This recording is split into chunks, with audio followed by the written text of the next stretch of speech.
Huh? Are you talking to us? At long last, I can see you once more. Our fates have crossed, and I am finally free. I'm sorry, I lied to you. Even knowing what was to come, I still couldn't let go of the fear in my heart as death drew near. The moment the moon shattered, my body began to split apart piece by piece. Like I was being cut into pieces by 1,000 blunt blades. My thoughts scattered as the cold crept in. But I could not bear to fade away like that. Tell me, what was it that brought you to us all that time ago? If only I had possessed your courage, then I might have been spared this torment more painful than death. You look so puzzled. That's how I felt too when I first saw you. But trust me when I say that everything happens for a reason. Farewell, Hypo.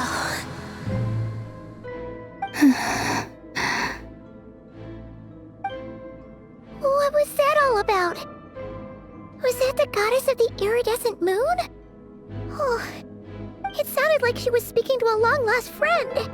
But none of us have ever met her before, right? Perhaps. She took me for the goddess of the frost moon she once knew. For a fading soul like hers, our auras must be too similar to tell apart. But anyway, we've got the iridescent moon's marrow now. That should help you regain your strength, right? Alright, time to leave this place and meet back up with Arlecchino. Let's go!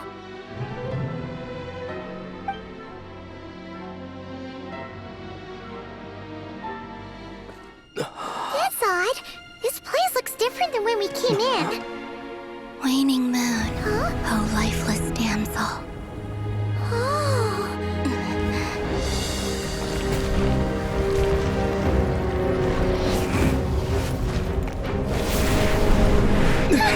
Hurry! The place is collapsing! It wants to trap us here. Who's it? The Abyss? Now we've taken the moon marrow. All that's left here is a dark will. It will show us no mercy.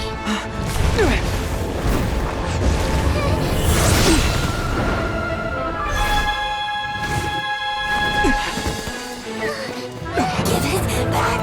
The crimson moons! My marrow! My heart!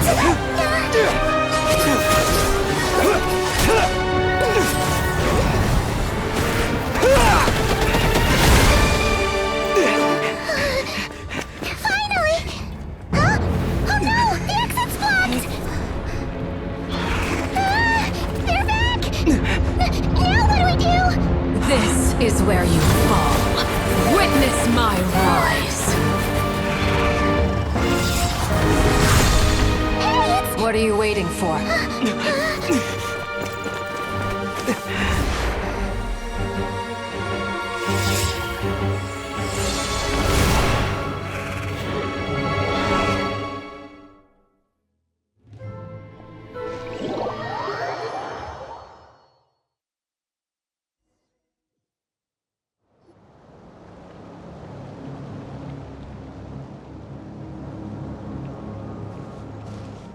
Oh, we made it!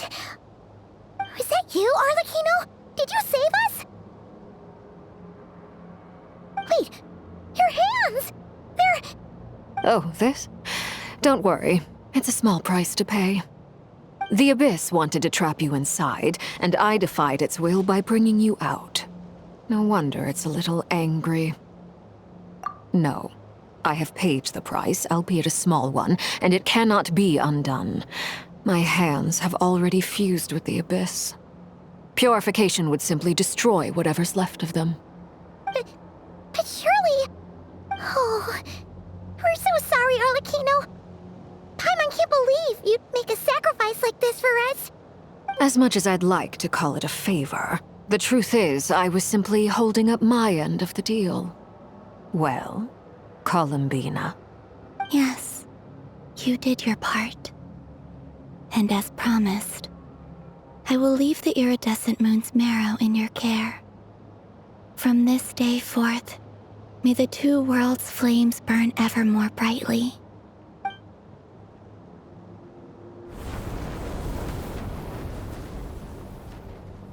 I'll take that as a blessing.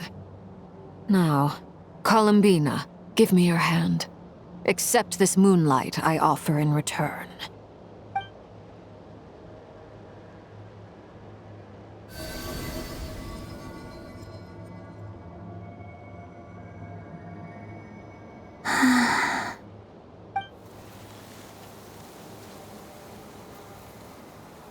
Feeling stronger? Hey,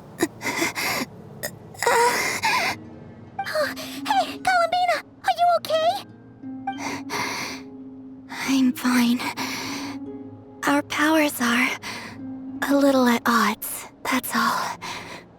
By the Frost Moon's authority alone, wielding the power of the other moons was always going to be a stretch.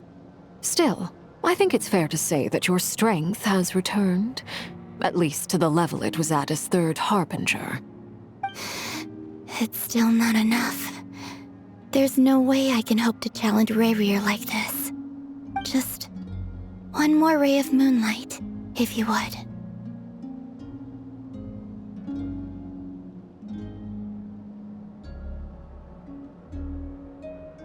It's okay. I can take it.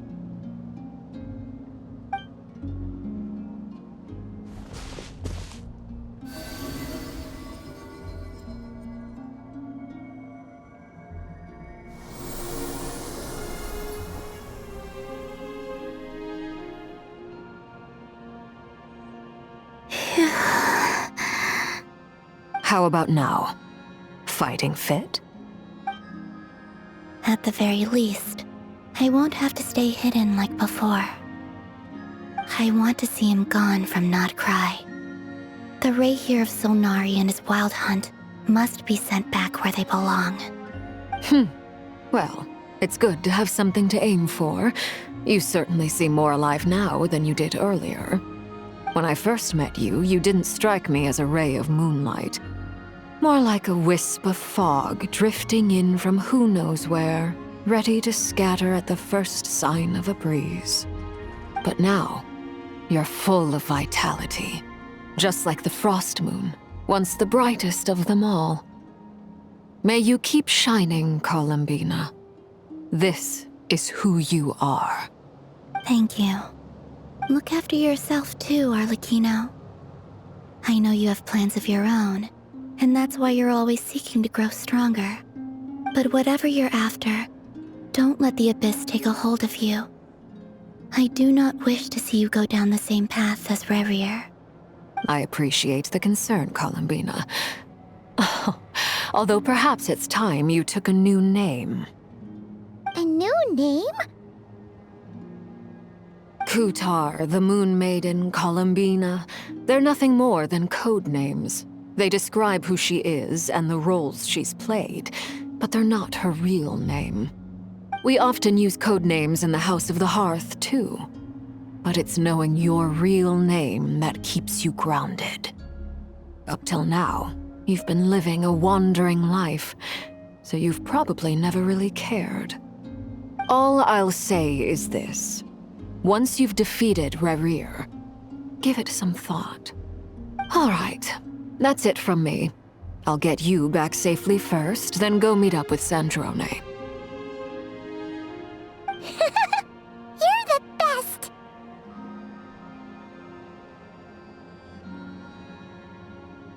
I appreciate the gesture. It speaks to your good character. Anyway, let's get going. There are more urgent things to do right now than trade compliments.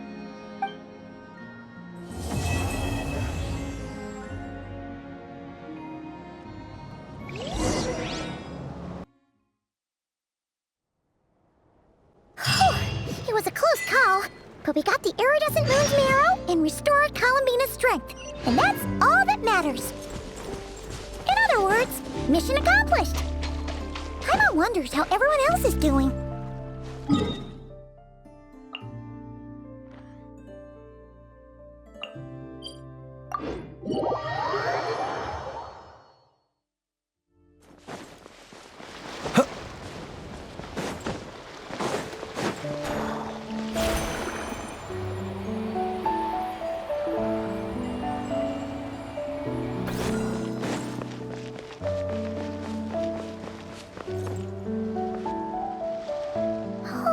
Do you think the others are making good progress? Hope it's all going smoothly. Oh, hey look! They made it back as well! Flintz! Llama! How'd it all go? All is well, thank you. Nefer and Yehuda had to stay at the curatorium to wrap things up, so they won't be joining us for now. I ran into Miss Anefa and Miss Aino on the way back. Their work is still in progress, so I suspect they won't be back for a while either. You seem rather cheerful today, Mr. Flintz. I certainly am. I achieved what I set out to do and came away with more than I bargained for. Fighting alone can get quite tedious, but I had the good fortune to run into a pair of brave young warriors. We meet again. How have you been? Albedo! What are you doing here? Thankfully, tracking you down turned out to be a lot simpler than we envisaged. These two courageously lent me a hand while I was fighting the Wild Hunt. When they told me they were Servarka's colleagues, it all made sense. And given how people of outstanding talent tend to cross paths, it's no wonder you're already acquainted. So, who's your travel buddy, Albedo? Why don't you come and introduce yourself?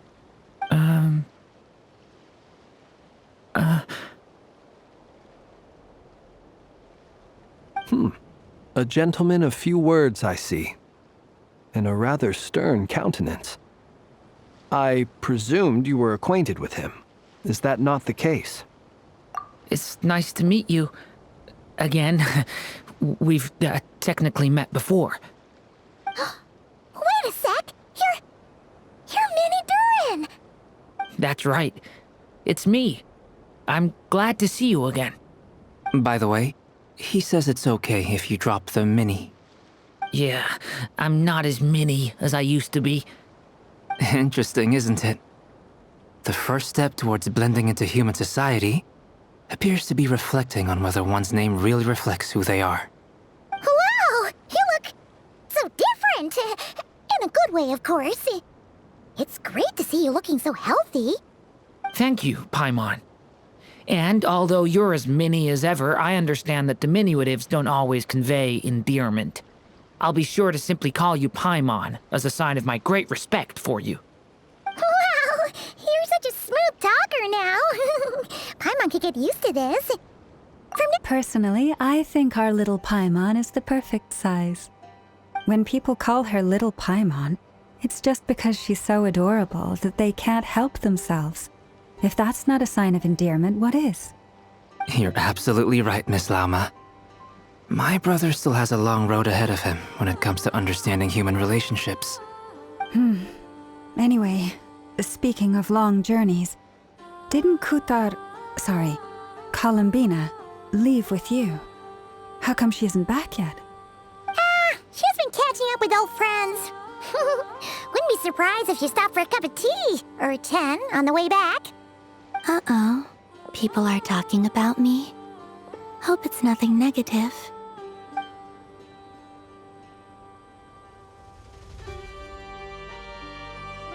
Judging from your expressions, I'm guessing it all went well? It's getting crowded here. I'll go grab some chairs. No need. This is a job for an alchemist. I'll whip some up momentarily. Thank you for your hospitality, ladies and gentlemen, but I was merely escorting my friends back. I'll be meeting Sandrone shortly, as we still have some things to discuss. It's been a pleasure, everyone. But this is where I'll say goodbye. We really appreciate your help. Oh, come on. Spare the formalities. I'm just glad I could help out some true friends. I understand. Well, bye for now, Harlequino.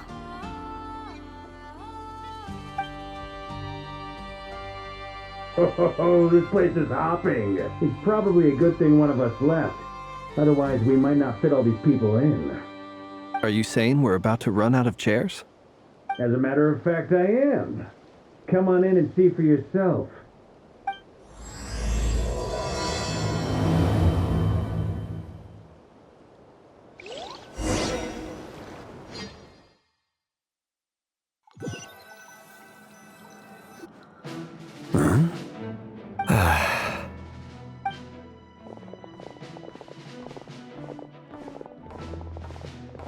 I overheard your little chit-chat outside, by the way. With Miss Columbina's colleague gone, we should be back to the original crew plus the other colleagues I brought in. Though, it looks like we have another new face. Someone else managed to rope in a colleague too? Frankly, you and Paimon are the only people I know here. This here is Dainsleif, colleague of Teyvat's greatest guide, Paimon, and greatest adventurer, the Traveler.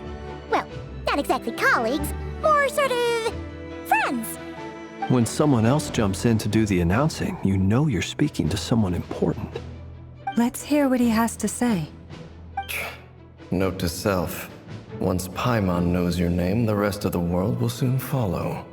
When he comes looking for us, it's usually something important. Paimon's guessing you've heard about the Wild Hunt, then.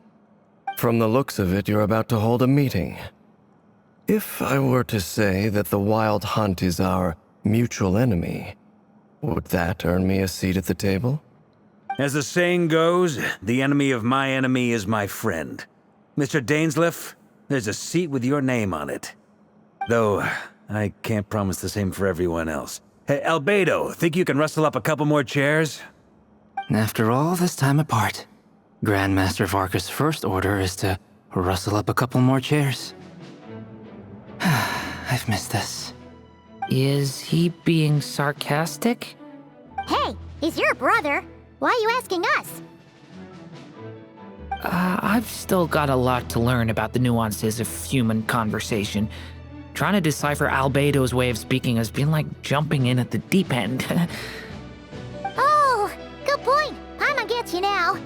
Don't sweat it. There are people who go their whole lives without getting the hang of it. You're ahead of the game already. I wonder what's taking Nefer so long. Perhaps you should go and check in with her. If anyone can hurry her along, it's you.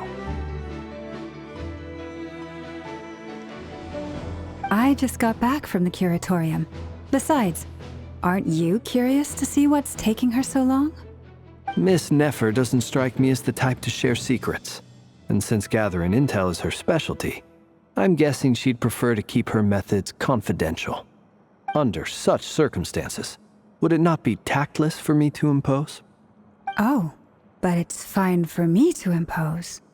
What can I say? You have an unrivaled ability to garner people's affection, Miss Moonchanter. Besides, you have far more in common with her than I do. All right, then.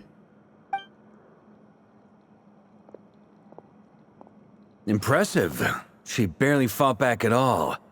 I admire your powers of persuasion, my friend. As I'm sure Miss Lauma will realize soon enough, the trick in life is to always pitch in with other people's responsibilities so that you can be selective with your own. Another trick is to simply hide in the background. Spoken like a true sage. Anyway, looks like we've got some time to kill before the meeting. Let's take a little breather, folks. And feel free to chat amongst yourselves. We'll get down to business once the other two arrive.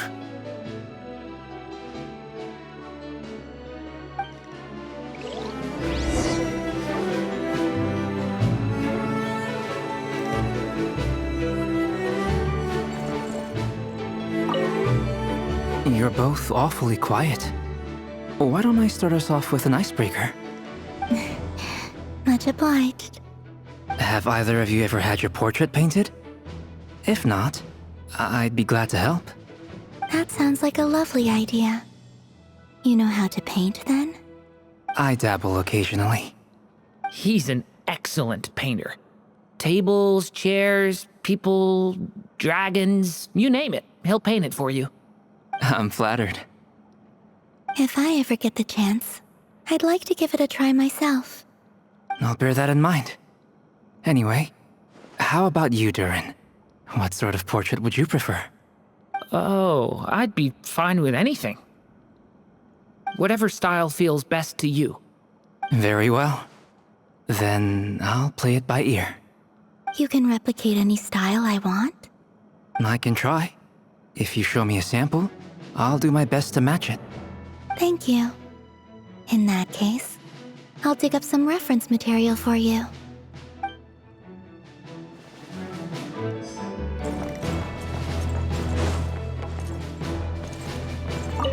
Truth be told, I can't remember the last time I was in a meeting with so many people. You're not alone there, my friend. The Lightkeepers also struggle to bring everyone together for a serious discussion. I don't doubt that. I've only ever met two Ratniki, one being you, and the other being that young guy, Itlua. Itlua is a good apple, I'll give him that. He's kind, honest, and regularly delivers supplies to my lighthouse. A true Ratnik to the core. In that sense, he puts me to shame. So you're what? A fake Ratnik? That's what it sounds like you're saying. But I get the feeling that's not quite what you meant.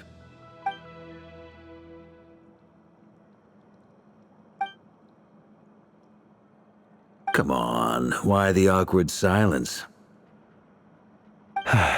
Sorry. I'm not even gonna bother trying to hide it. You've known all along, haven't you, my friend?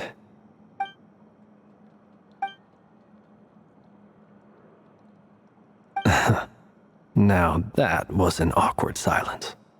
Let's just keep this between ourselves. Probably best if Itlua doesn't know, huh? That goes without saying. Gotta be careful what you share with youngsters, after all. Anyone else in the know? Let me guess. The Traveler and Paimon?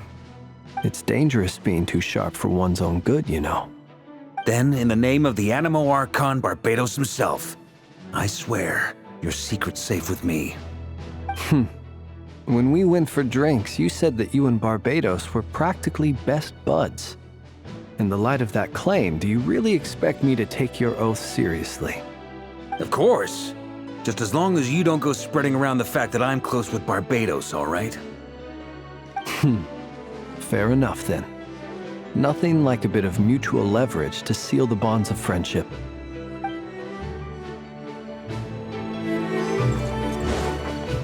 Is there something you'd like to say to me? Yeah! For starters, why'd you just show up here without even giving us a heads up? If you think back to our previous interactions, you may recall that that's hardly out of character for me. You do have a point there. Oh yeah! You'll need to find somewhere to stay the night too, right? Want to tag along with us? You never know. We might get a group discount. Sure, let's do that. Great! Paimon will handle it! And in return, we can get Dainslift to be our very own personal bodyguard. If that's what you had in mind, you should have said so sooner. I'd be happy to help. Oh, okay then. Paimon was only kidding, but good to know. Anyway, since we're all here together, we might as well watch each other's backs. That's just what friends do, right? Indeed. Thank you.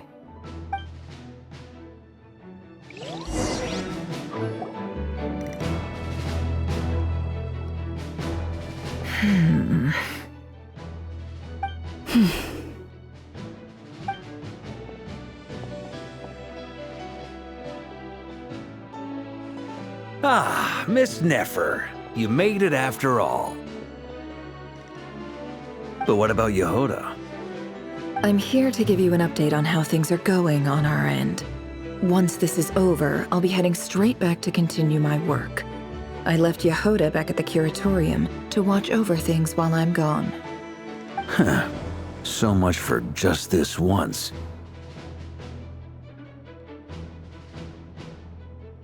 Shh! Not so loud! We're on a roll here! What if she remembers and suddenly decides to back out? Did you say something, Mr. Varka? Huh? I didn't say anything. Right, Flint's? Must have been a frog. They get so noisy around here at nighttime. It's like they're putting on a concert in the background. Anyway, before we begin, there's a few introductions to make. Let me start by saying that it's an honor to be speaking before so many distinguished colleagues and collaborators. First up, we have Miss Lauma. As Moon Chanter, she's the leader of the Frost Moon Scions, a local religious community in Nodcry. Then there's Miss Nefer, boss of the Curatorium of Secrets, an intel gatherer extraordinaire. Nefer is leading the investigation into Rerer's background, assisted by Yehoda and Lauma. From the little I've heard, they're making some great progress. Over here, we have Mr. Flint's, a Ratnik and guardian of the abandoned lighthouse. In our last operation, he courageously distracted the Wild Hunt to buy time for the rest of us. For those of you who've never met, this is Mr. Albedo, a renowned alchemist and captain of the Knights of Favonius investigation team. By his side is a new face for us all, myself included, Mr. Durin, who has come to lend his aid. Next up, we have the Moon Maiden and former Fatui Harbinger, Miss Columbina. Then we have the Traveler, who's earned more titles than I could possibly hope to list out, so I'll spare you the rundown. And Paimon, the ultimate travel companion and quite possibly the best guide in all of Teyvat. Wow! That's a lot of people! Great turnout!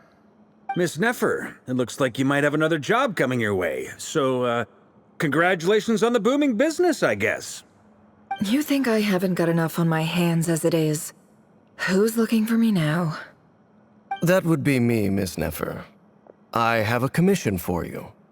And you are? Who I am doesn't matter right now. What does matter is that I'd like you to gather more intelligence about the Recher of Solnari. Well, it's not as if we never take on anonymous commissions. But in your case, I'll have to decline. I'm gonna take a wild guess and say your job's probably more hassle than it's worth. Something about you seems like bad news. It's my eyes, isn't it? Conrian, I assume. And what's with the mask? Are you trying to hide your identity?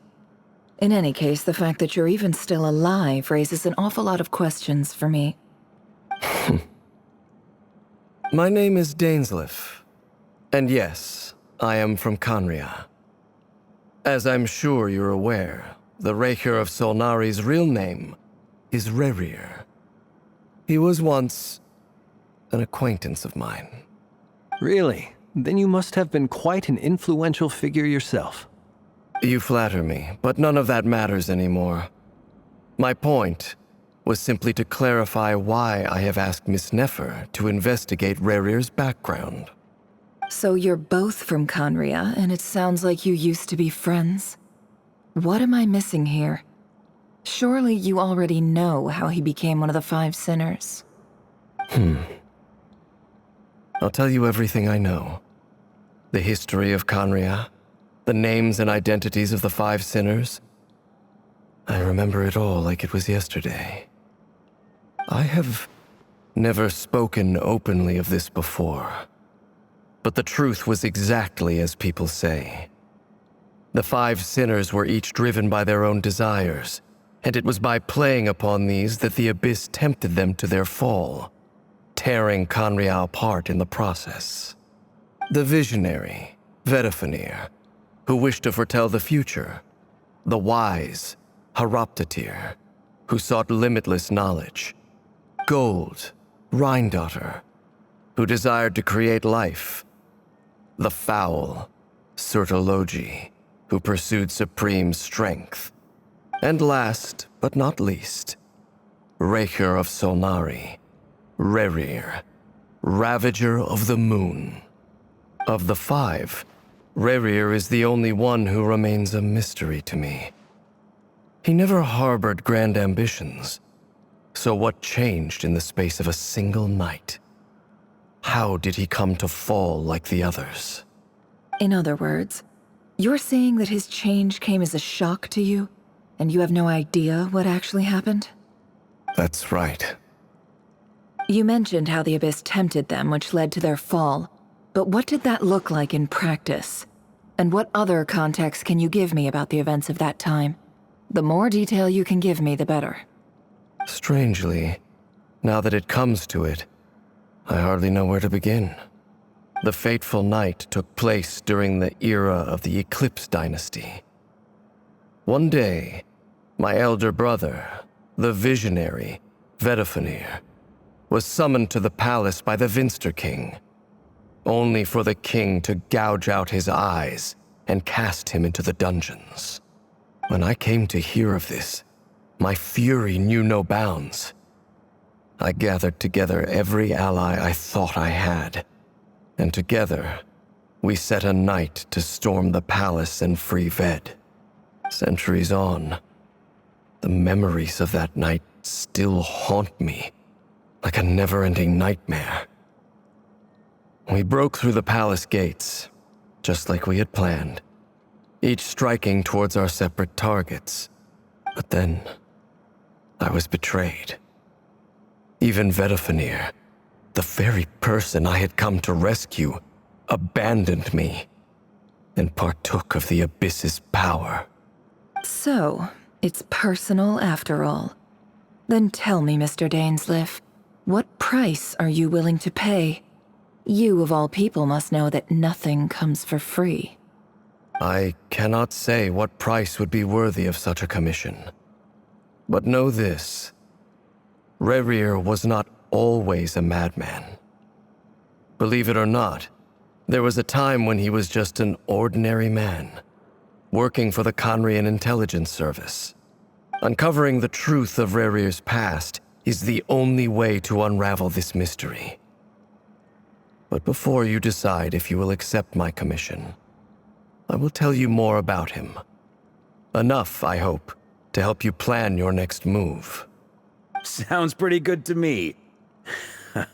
Feels like we just flagged down a random passerby, only to discover he's actually a master strategist who has a score to settle with our enemy. Can I borrow your halo? It could be useful in the lighthouse. Hey, enough with the wisecracks! Besides, isn't that lamp of yours bright enough already? Relax.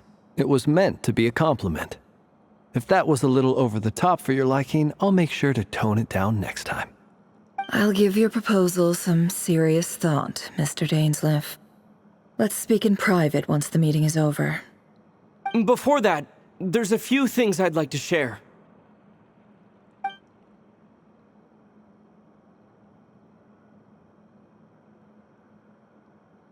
Now that we've united the hearts of the 3 moons, your power should be greatly enhanced.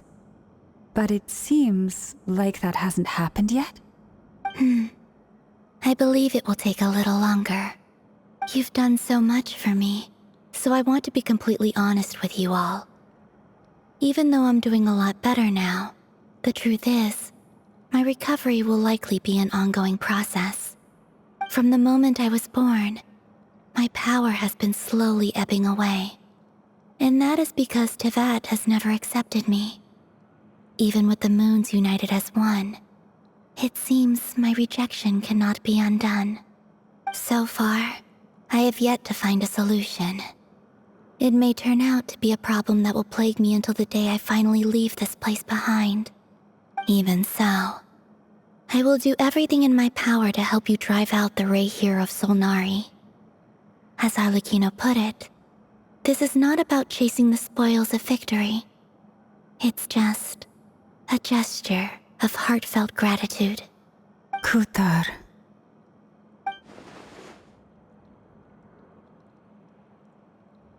Defeating the Reir of Solnari will be no easy task.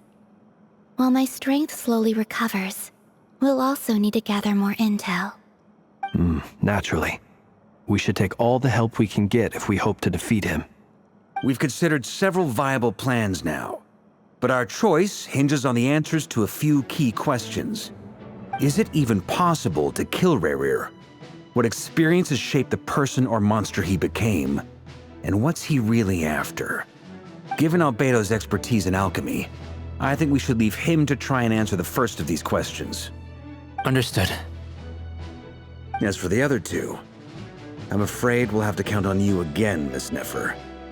Believe me when I say it's not my wish to burden you. But right now, relying on your skills is our only option. So you're placing all your hopes on me, huh? We can't thank you enough for agreeing to help us. Honestly, I can hardly believe how lucky we are. You sure have a talent for changing your tune, Miss Moonchanter. Timid like Yehoda one moment, then flinches insincere flattery the next. Ladies, please. I must object to your portrayal of me. That's all. Feel free to keep bickering. Just pretend I'm not here. I almost don't want to leave this room. I'm curious to see how this plays out. I have faith in you, Miss Nefer. Something tells me you'll stand by us until the very end. Oh? And what makes you so sure of that? What if I suddenly decide that my compensation is insufficient? This isn't about the money. I can sense that you've got a deep-seated distaste for Rerir. And knowing you, that alone is motive enough. Look at them getting along so well. Like two peas in a pod. And I'm the one they accuse of insincere flattery. There is no justice. Miss Lauma, you have to understand something. Unlike you, I don't actually enjoy having everyone's hopes on my shoulders. Is that right? Well, maybe the fact that I'm willing to put my hopes in other people says more about me than you. But the fact is, I also trust you. And that's because I know that you're someone we can count on. Anyway, we've got our plan, so let's get moving. Mr. Dainsleif, let's talk. And Traveler, once we're finished, if you've nothing else planned, I'd like you to come with me. This whole experience is teaching me a lot. For instance, I now know that when other issues come up in the future, I'll have far more luck getting Lauma to convince Miss Nefer than trying to do it myself.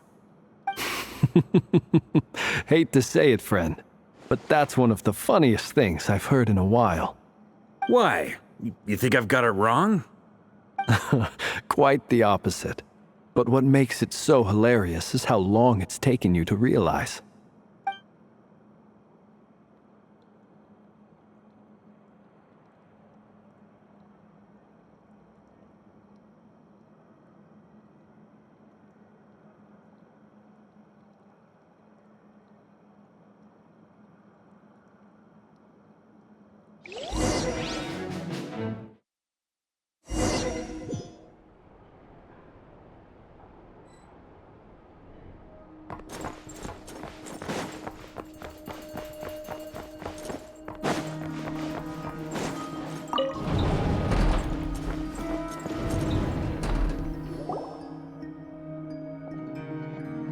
Thank you for waiting.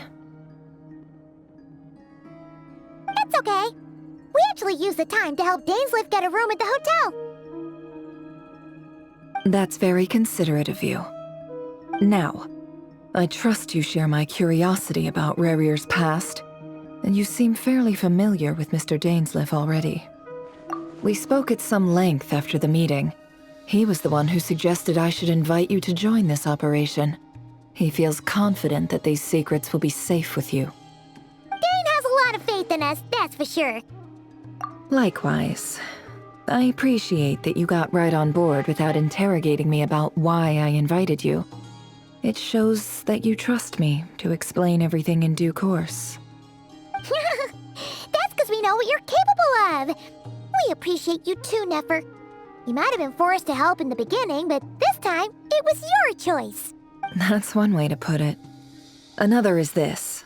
that once a decision's been made, it's set in stone. After that, my only goal is to see it through. Alright, so here's how it is.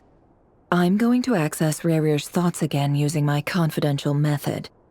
Now, I'm sure you've seen things like this before on your travels, so you're surely well aware of how dangerous it can be. The reason I've gathered you all here is to ensure my safety during the proceedings. I plan for us to enter the fragment of his consciousness. Think of this as a diving expedition into someone's brain. If I'm the diver, you are my safety equipment, tasked with keeping me alive while I'm under the surface. Once the ceremony begins, we will all be spying on privileged information. But in the interests of safety, you must remain absolutely silent at all times. We will discuss our observations after. Lastly, any individuals of a weaker constitution are advised not to partake in the ceremony. In any case, Paimon has her own job to do, which requires staying in the room but not joining the ceremony.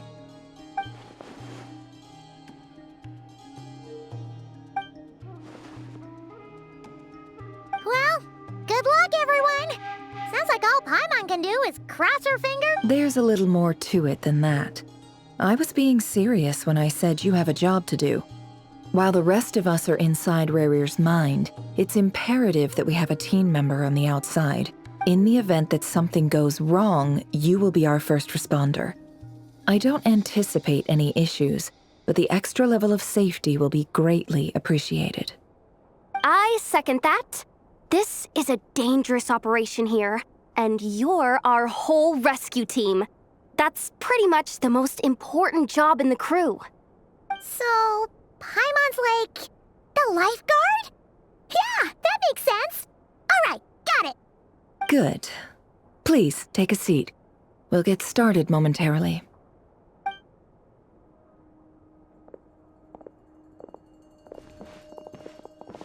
So, did Mr. Dainsleif tell you anything else? He told me that he believes Rerir kept some big secrets in his life. He's not sure that they were the cause of his eventual downfall, but he's asked me to uncover what those secrets were all the same. But surely you're not planning to go through with this, no matter the cost. If you think that, you'd be overestimating me. I'm a businesswoman, not a mercenary. But I do have my own professional reasons for taking this job. You think I'd turn down the opportunity to get a first-hand glimpse into Conrian history? No chance. Well, as long as you don't let morbid curiosity get in the way of safety concerns, we're good. We'll do whatever we can to help you. You're such a killjoy.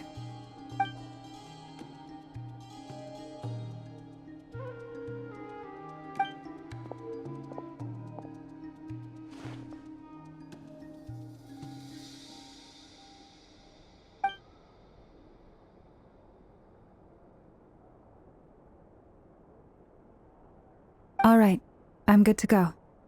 All set over here, too. Promise, Paimon, you'll be extra careful.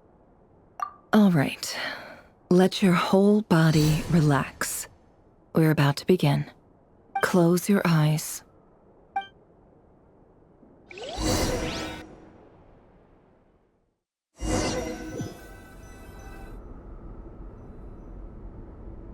Phew. Could this be his office? Pretty standard setup. Bookshelves. According to Dainsleif, Rerir used to be an intelligence operative. Chances are there's plenty of top secret intel stashed away in this room. Is this where you keep your secrets, Rerir? Can't say I'm not looking forward to this.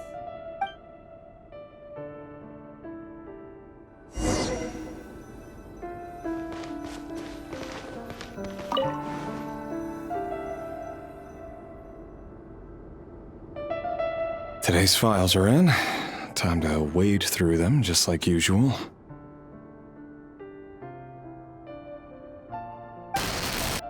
Male, 51. Occupation, cook. Confirmed Crimson Moon descendant.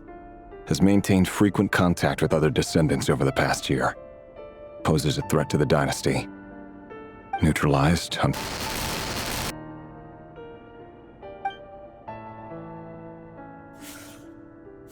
This one should be archived under purged targets.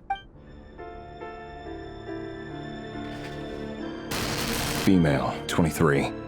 Occupation, office clerk. Confirmed Crimson Moon descendant. Has maintained frequent contact with other descendants over the past year. Poses a threat to the dynasty. Neutralized on... Another one for purged targets. Sounds like she was that other man's daughter. Never mind. What's it got to do with me?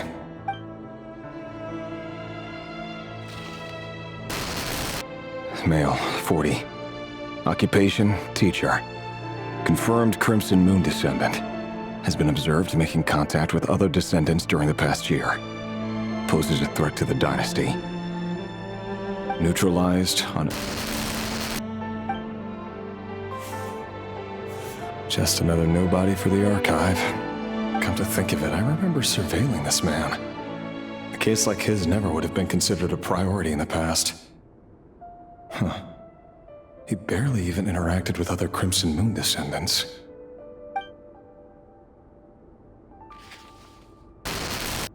Female, 16. Occupation, none. Orphan and confirmed Crimson Moon descendant. Has been observed making contact, neutralized on... Filed.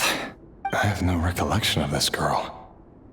None whatsoever. She doesn't seem to be anyone important, but then again...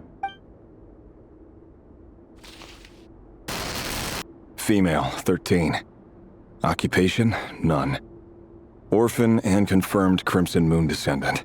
Has been observed making contact with other descendants during the past year. Poses a threat to the dynasty.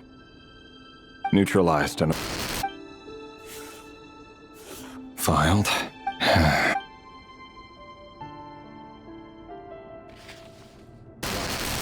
Male, 11. Occupation, none. Orphan and confirmed Crimson Moon descendant. Has not been observed making any contact with other descendants during the past year. Poses a threat to the dynasty. Neutralized and...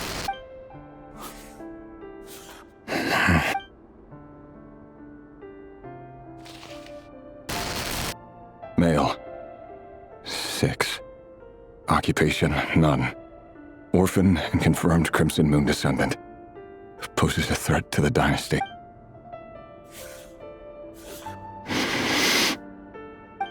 It's funny, isn't it?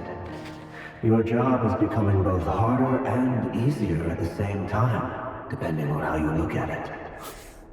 Sooner or later, the Crimson Moon descendants will be completely wiped out. But as their numbers dwindle, they become harder and harder to track down. That's not how it is. Fortunately, however, most of the able-bodied adults have already been taken care of. The remaining weaklings will be increasingly easy to deal with. No! No. My job is to ensure the survival of the Eclipse Dynasty. And the only way to do that is by eliminating any and all potential threats. It's a perfectly legitimate... Every single one of my colleagues can attest to my fairness. And if my friends were aware of the facts, I know they'd back me up too. Assuming, of course, that they were aware of all the facts.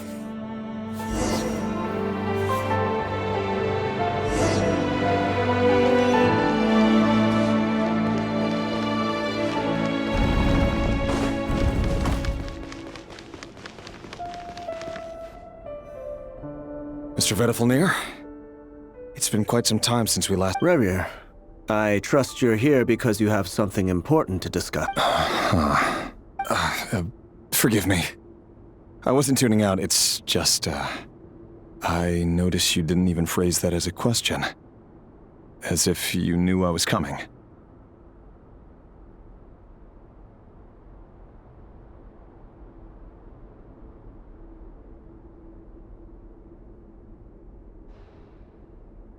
Tell me, does someone in your position ever feel the need to ask questions at all? It is indeed within my power to foresee certain things. Things like your arrival. I was just thinking, it won't be long before I'll be inviting both you and Dane to my wedding. That isn't a lie, but nor is it a fact as such. It's a wish, isn't it? No fooling a prophet, is there? Ever since that day we met for drinks, I knew it was only a matter of time before you came looking for me. Does it feel good? Knowing how the future will unfold. I'm afraid the notions of good and bad fail to capture the complexity of what such a power entails. Once you've seen what will come to pass, it can be all too easy to succumb to fear and melancholy. Unless, of course, you learn to abandon these feelings.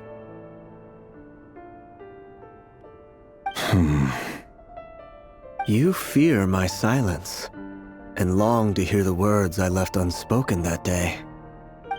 That's right.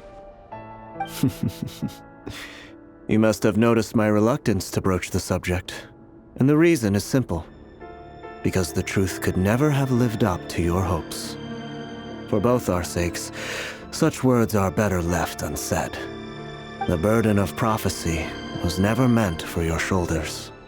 So who exactly do you deem worthy to hear your prophecies? None but our exalted king? Or rather, our king as he once was. You're closer to his majesty than I am. You must know better than anyone how much he's changed. You say that as though it is to my benefit. Yet precisely because of that, I dare not speak rashly. A king can turn out to be the most virtuous of rulers, or a tyrant more terrible than the most vicious of dragons. You are so wise and far-sighted, yet still you would have me live in fear of the unknown? You make a fair point. Especially given my silence alone was all it took to send you spiraling downwards. Very well then.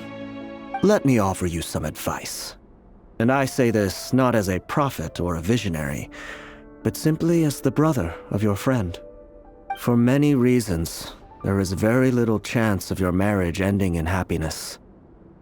If happiness is what you seek, you should find another fiancé.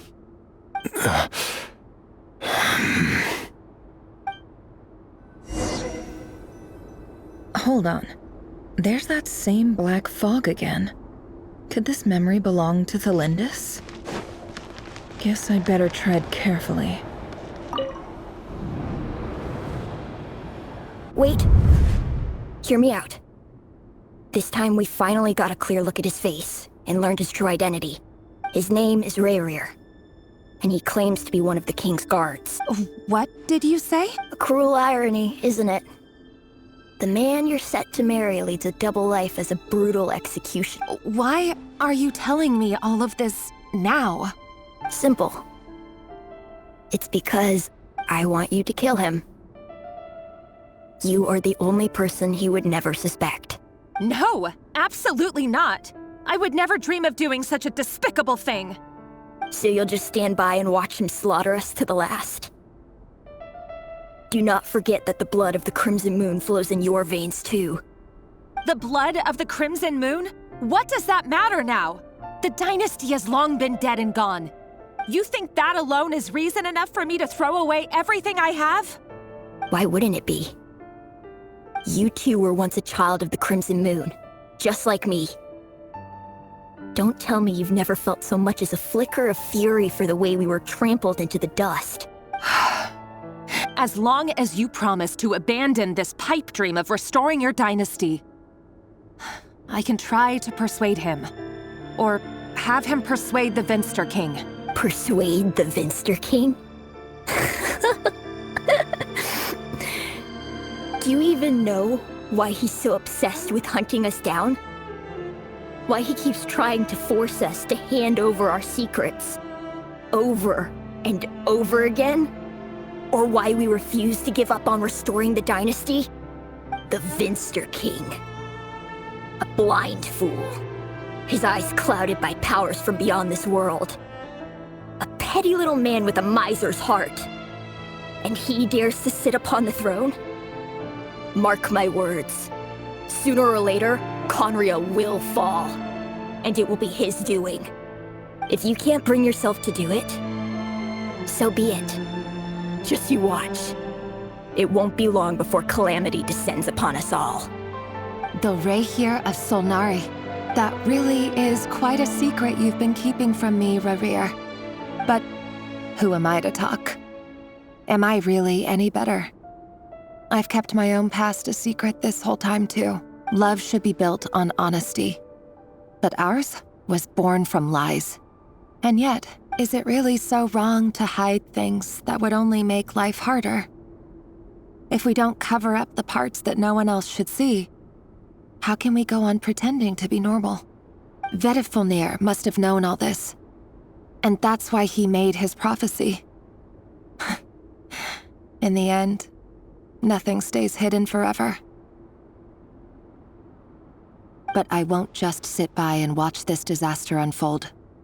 I'll do everything in my power to protect what I cannot afford to lose, no matter who I have to face.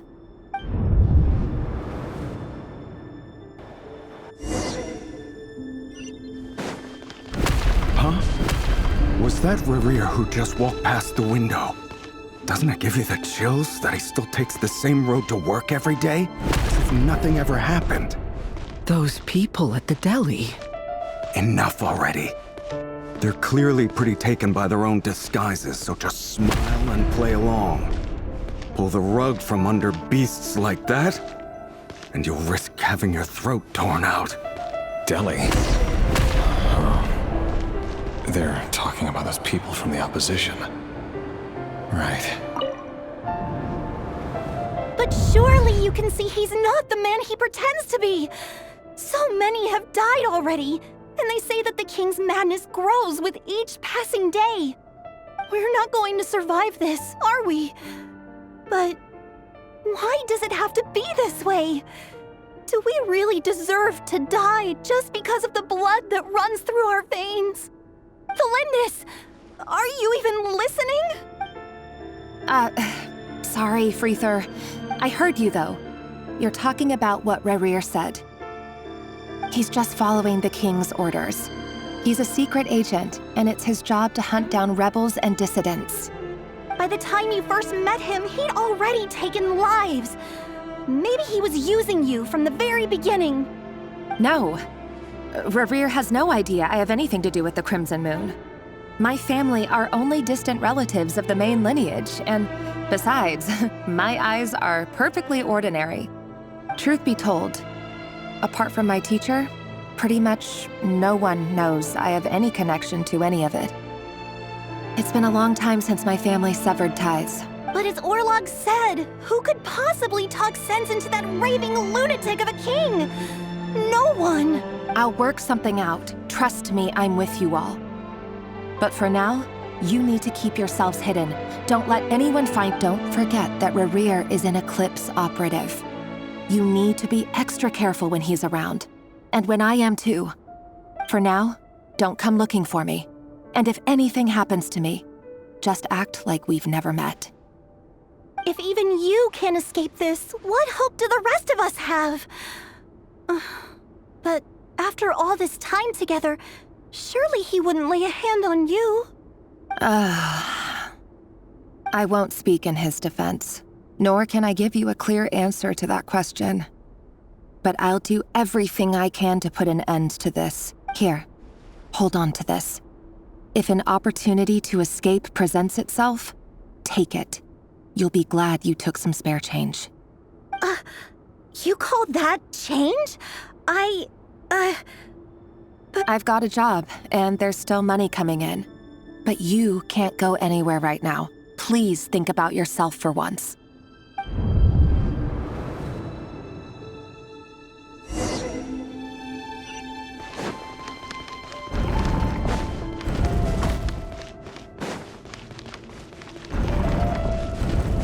Another day, another round of assassination training. Training ground is just beyond this hidden passageway. When you person. Doesn't it bother you when you end up covered in their blood? Why would it? Aren't we all just walking blood bags? But not everyone is accustomed. Make sure you have a firm grip on the handle. Then choose your angle well. Keep your movements light and brisk. And the prey won't sense a thing. I'll bet no one's ever died in your hand. I work clean. No traces.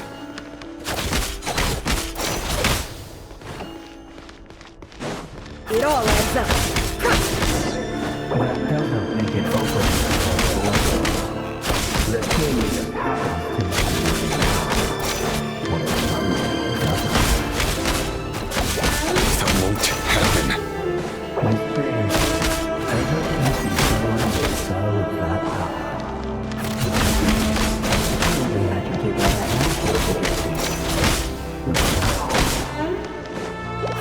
The ones I've dealt with have always been guilty. And I've carried out my work flawlessly.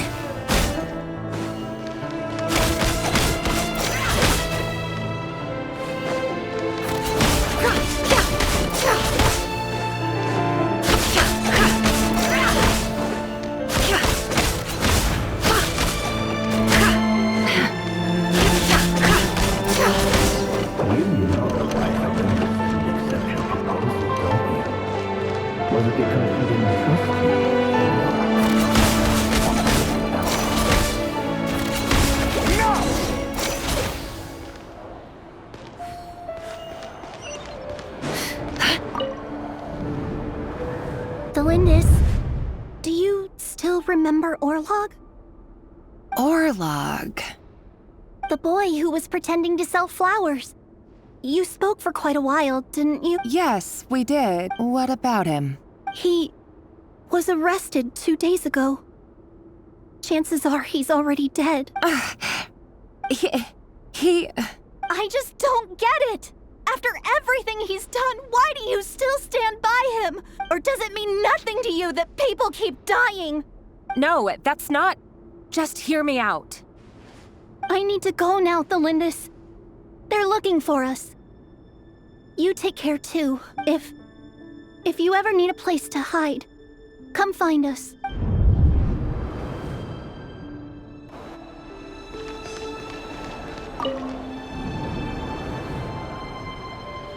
Author Thelindis. Over the course of this week, the research object was subjected to interference for a total of 47 hours for experimental purposes. The results are as follows. All subjects of observation that were sent inside have now... The situation within is proving more problematic than anticipated. No progress whatsoever. What now? Won't you give me even a glimmer of hope? Things are getting worse by the day. I have to find a way or we'll all be in danger. But I... If all this research comes to nothing, what then? Sooner or later, it'll be my neck on the line. But could he really bring himself to kill me? No. Surely he wouldn't have the heart.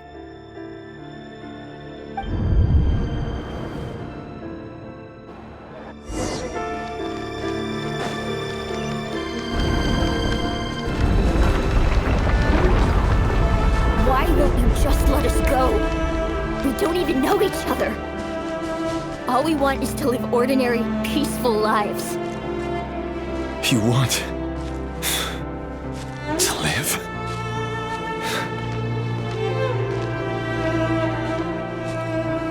Yes. I just want to go on living. Is that really such an unforgivable crime?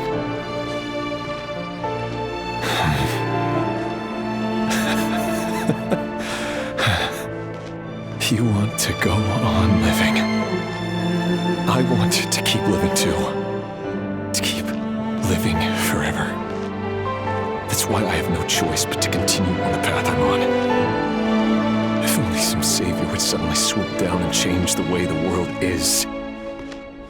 Too bad that's not going to happen.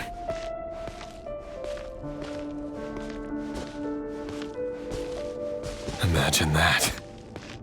If there really were such a person, you and I wouldn't be standing here like this, would we?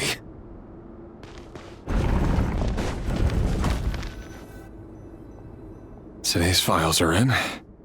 Time to wade through them just like usual. No, I don't get tired of it. It's my job. And not only am I lucky to have it, I'm good at it too.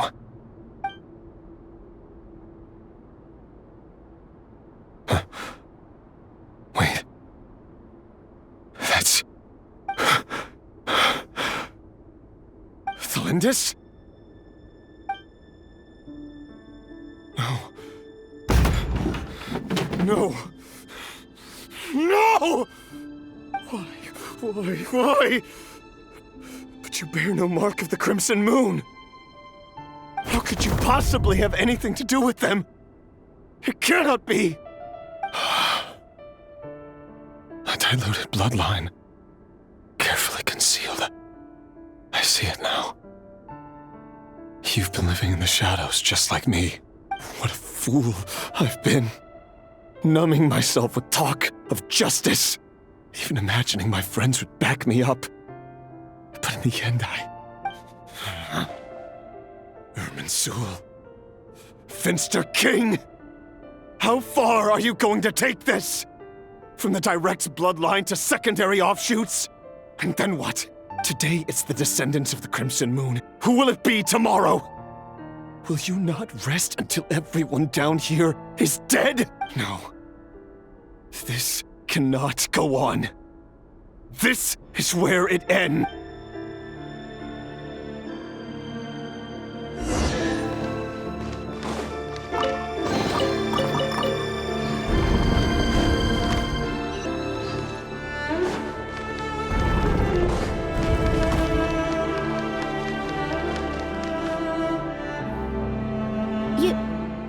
You're really letting me go? I am. As long as you can guarantee that no one will find you. Don't worry, I'll be extra careful. No one will know I was here. But what about you? Me? If you let me go, you won't be able to complete your mission, will you? Good point. In that case, maybe you should stay. No, please! I just want to see the outside world again. To... Go on living? Yes. I know you're a man of your word. So please, just let me go. If I let you leave, what will become of me? Just kidding. Go, now. But remember, don't let anyone know you were caught. We'll be seeing each other again very soon if you do. Even shadows in the dark must live by a code. But you can't save everyone. You've been whispering in my ear for days now, Vedifilnir. What are you trying to do? Break me down? I only say this because you long for an answer to your problems. Let her go, Rerir, or you risk losing everything. I will not abandon Thelindis. Then you'll need a little more vigilance and a lot more power. The world is changing, Rerir. Keep your eyes peeled for your moment of opportunity. That voice used to be so unclear. But now I know exactly whose it is. It's Vedifilnir. He won't tell me how to actually resolve any of this, but he keeps trying to manipulate me like a puppet. What's his game here? Tell me then. What will this moment of opportunity look like? And no answer. He's like a ghost. Always disturbing me when I'm on edge, but never answering when I need him most. So, the Eclipse Dynasty was purging, well, massacring the descendants of the Crimson Moon. And it seems like it was all connected to the Finster King's research. The King's obsession with abyssal power left the future of Khaenri'ah hanging in the balance. No wonder every aspect of Rerir's life was so unstable. And it looks like this Thelindis, Rerir's would-be fiancé herself belonged to a sub-branch of the Crimson Moon Dynasty's descent. It almost defies belief that a couple like them could hide the truth from each other for so long. If the Vinster King hadn't intervened in such a drastic way, they might have gone on deceiving each other for the rest of their lives. And why does Vedderfanir, Daneslif's older brother, keep talking in Rerir's head? This guy kept more secrets than I ever imagined. The human mind is like a vast desert of shifting sands. When you follow the flow of someone's memories, you only ever see the parts they're willing to let surface. Time for something a bit more creative. We've been inside Rerir's mind this whole time, building up there's already enough clues on the board to start reading between the lines and mapping out the rest. Now, we can finally begin to put the pieces together.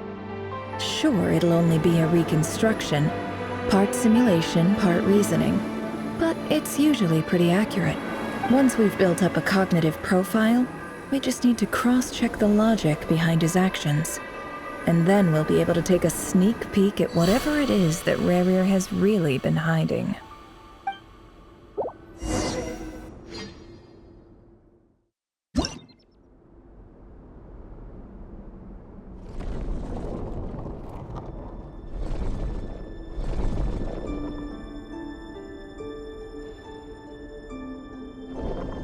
Rerir, are you there?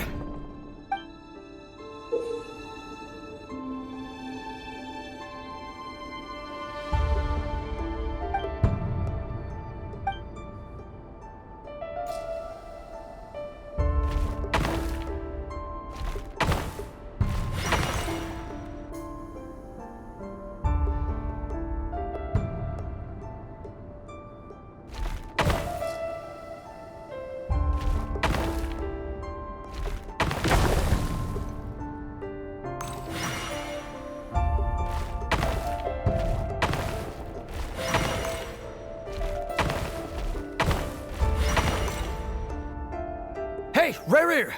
Come out, it's urgent! Dane? What's wrong? Quick, come with me. I'll explain everything once we've met up with the others. Okay, I'll come. But the Lindis is still over at the Universitas. I'll need to leave her a note. All right then, but make it quick. I've never seen Dane so worked up before. Whatever this is, it must be big trouble.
Well, this is a nice change, meeting you all at this hour.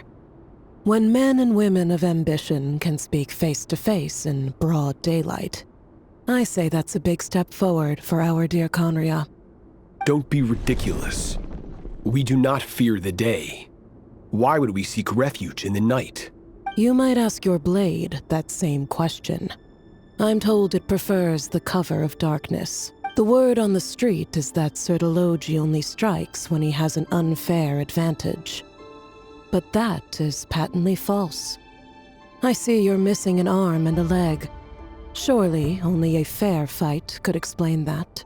If this is your way of offering me replacement limbs, believe me, I'll take them. Oh, we can certainly discuss that. With bioalchemy, anything is possible. Assuming I have your full support in my research. Lunatic. Roptatir, what brings you here? Why, Dainsleif, of course. He invited me. Please, cast aside your apprehensions, Miss Rhindaughter. Whatever the rumors may say, I am but a humble servant of the king, and I can assure you he affords me no greater convenience than he does you. Well, the Universitas Magistrorum won't stop fawning over you, so at least some of the rumors must be true. You're clearly doing well for yourself, so drop the humble servant act. It endears you to no one. You're president of the Universitas Magistrorum, the chief royal mage known as the Wise by royal appointment, and by far the most favored among the 4 pillars of Conria. Vice President Veit doesn't even try to hide his envy when he— My success is the product of hard work and good luck. It's as simple as that.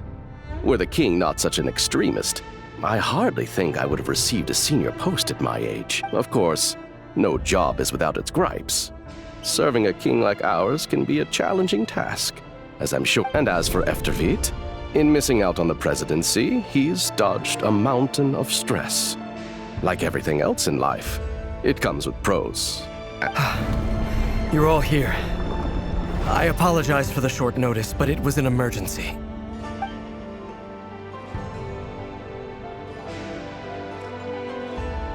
You must be Rarir. Mr. Sertologi. Yes, I handled your case file during your sentencing. Nothing personal, of course. I'm pleasantly surprised that you remember me. You're clearly a person of substance if you've been invited here. But Dainsleif, you'd better have a very good reason for convening this little gathering. It's my brother, Vedalfenir. After he spoke at the court this morning, the king was so infuriated by his words that he had him blinded in both eyes and thrown in prison. Vedalfenir in prison? Strange. I thought the king trusted him and Roptatir more than anyone else in the world. Does this mean the king's circle of trust just got even smaller? It has nothing to do with trust. It's about what the king wants, which is as clear as day to anyone paying attention. I simply appease him, because it's in the best interests of the Universitas And also because you're slimy. Vedalfenir, perhaps less so. But still, a visionless visionary? It rather inclines me to think that qualifications are not what get you ahead in Conria. Do you honestly think this is an important discussion to be having right now? Dane, what are you planning to do? Rescue Vedalfenir, I assume. Correct. It will mean storming the palace by force. Tonight. I need all of you on my side. That's far too dangerous. And don't forget, Dainsleif, you're captain of the Royal Guard.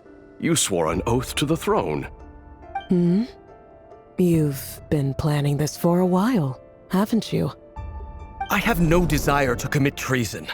But whatever critique the king may have of Vedalfenir, disfiguring your most loyal subject for putting the best interests of his court and nation first, this is not the conduct of a wise ruler.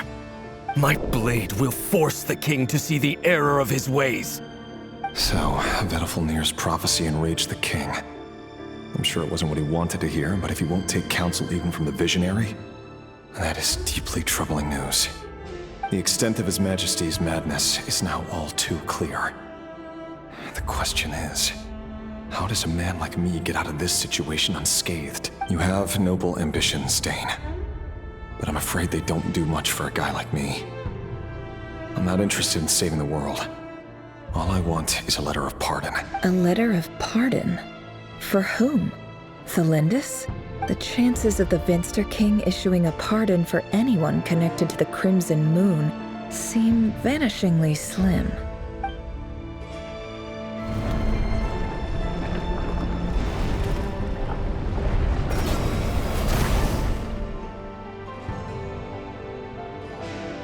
This black fog over the board must have some connection to Thelindis. But Why is it taking this form? Does it have something to do with Ravir's past? Another mystery I'll need to...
Author Thelindis.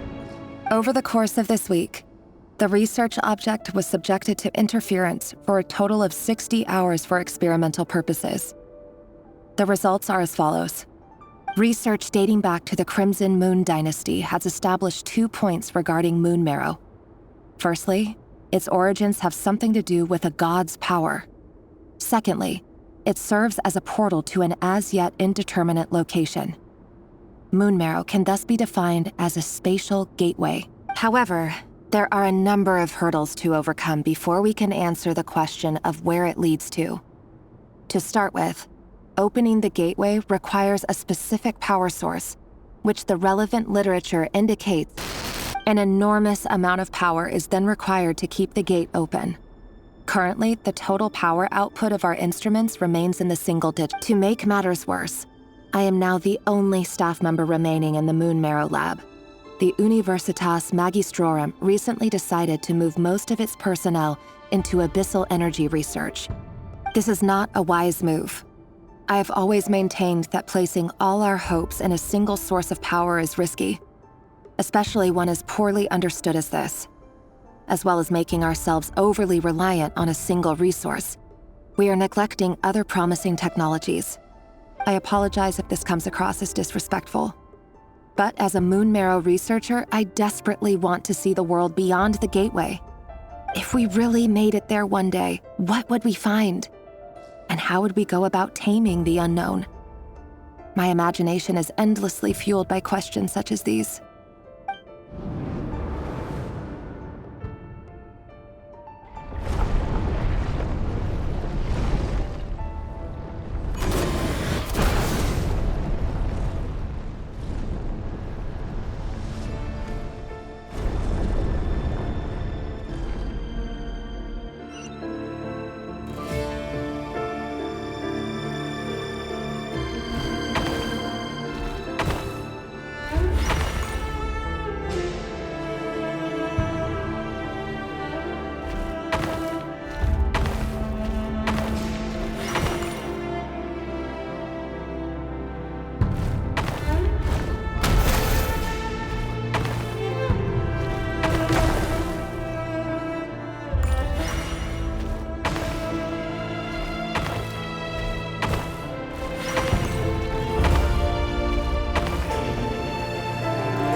This is for you.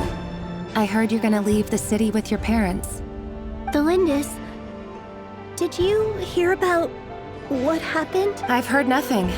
Rerir got back very late last Friday, and he was acting a little unusual, but he slept pretty well, so I'm guessing whatever he did was a good deed.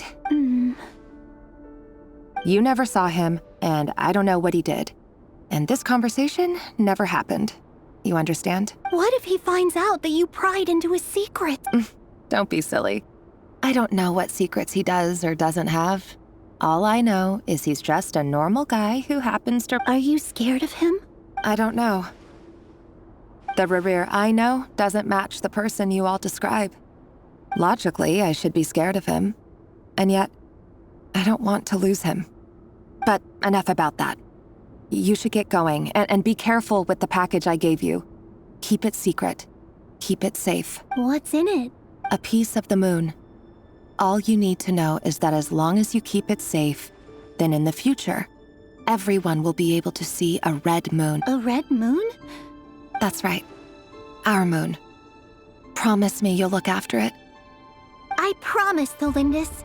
The Crimson Moon bloodline will never die out. Its light, the color of blood, will become like a fire that flows in our veins, no matter how long it takes.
Hurry, everyone, and stick to the plan.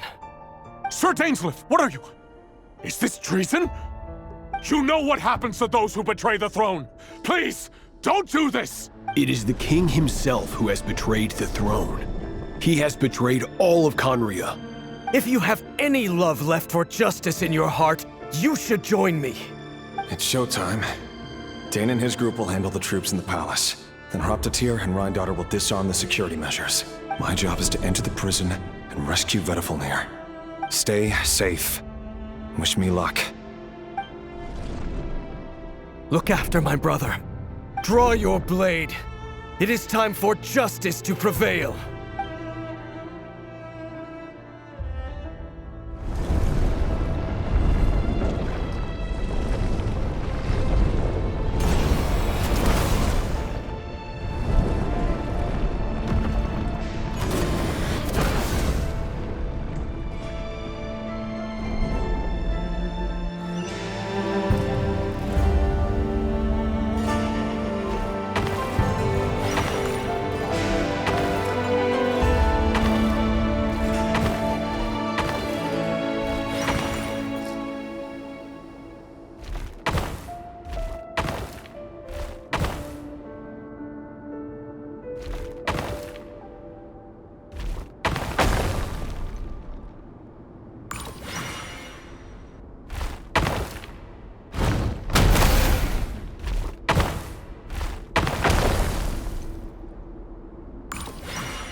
And the smell is abominable. Clearly, the king doesn't allow his prisoners a single shred of dignity. This is dire. Found you. Hello, Mr. Vedifalnir. It's you. Surprised? Oh, wait. I guess surprise isn't an emotion that prophets feel very often. I certainly felt some surprise in the moment when I was blinded. Surprise at the king's sheer ignorance. Surprise at just how unfairly this world responds to words of earnest remonstration. I'm curious. What did you prophesize this time? It wasn't a prophecy. It was a word of warning. Someone had to say it. The king has forsaken all reason in pursuit of his obsessions. I simply told him that if he continues on this path, Conria will surely fall. But he didn't listen. Worse still, he stabbed you in both eyes and locked you away. Dane asked for my help. The court is in complete chaos now, but I'm sure you predicted that. everything is transpiring as I foresaw. Yet I am powerless to change it. Fate is an immutable force. I can but lament as the inevitable unfolds. I do wonder whether giving a man the power to see the future does nothing more for him than slowly crush his spirit. Forgive my curtness, Vedifulnir, but the king did not suddenly turn on you today. His suspicions have been brewing for a long time. You can't have wisdom beyond the reach of your fellow man without attracting his fear. There are things the king does not want to see. So, he doesn't want you having visions of them either. He blinded you because he thought this would make the visions stop. He wasn't entirely wrong. I did indeed lose my power to see the future. Right up until... Until what? Just now. I believe I saw something new. Well, tonight could go a lot of different ways. 5 of us banded together to storm the palace, also we could rescue you. This will go down as the most tumultuous day in Conrian history. I sense hatred in you. But also hope. A desperate hope that with the tyrant deposed, that will be the end of the story. But this is not the end. It is the beginning of a new... There are many men of honor and courage in this world, Rerir. But you are not one of them. You're not here for justice, are you? Is that a dagger? Interesting. Why not the polearm? It was always your weapon of choice. With your abilities, I don't doubt that you were able to recover some of your sight. But I also doubt that you want to make an enemy of me right now. Of course not. We're on the same side, aren't we? We could be. But I need you to be honest with me, Vedifulnir. At this point, you're my only hope for the future. You mean your future? With your beloved? Yes. And I know there are bigger things at stake here. A dynasty, a nation, maybe the entire world. But forgive me, I care first and foremost about myself. I can't abandon the one I love to save myself. I just can't do it. But you see a broader picture of the future than I. You see the solutions to the biggest problems of our age. So tell me, what is my solution? What's the answer? In matters of fate, answers are either right or wrong. What will be and what will not. Maybe you are willing to pay a certain price in the pursuit of happiness. That is the cruelest thing about fate. It is unmoved by your sacrifices. That can't be. I know it's your voice that I keep hearing in my head, urging me to see how the world is changing, to seek more power, so I can protect the You show me disaster, but you won't show me how to avoid it? My voice? In your head? So, you hear it too? The voice that steals your mind, gains your trust, and drives you crazy. It turns out that we are not so different, you and I. Vedifulnir just broke into the strangest smile I've ever seen in my life, as if he'd discovered some monumental secret. But then he... Very well then. My advice to you is as follows. You must persevere. Whatever trials and tribulations you may face, be steadfast in the belief that they are... For as long as you live, your story with Thelindis shall not come to an end. That is the only chance you have of fighting back against... It is up to you whether you believe my words. Regardless, that is all I will say on the matter. I will hold you to your word. Thank you for setting me free. In return... Just then, a strange wave of energy rippled through the city.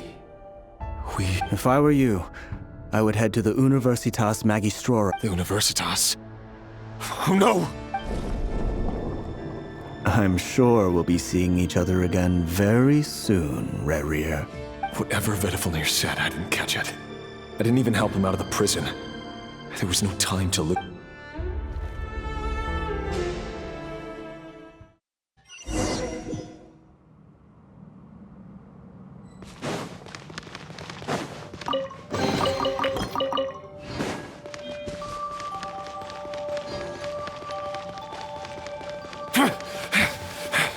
Monsters? Is this Rheindarter's doing? Or the Universitas Magistrorum? Out of my way! Can't hide the truth.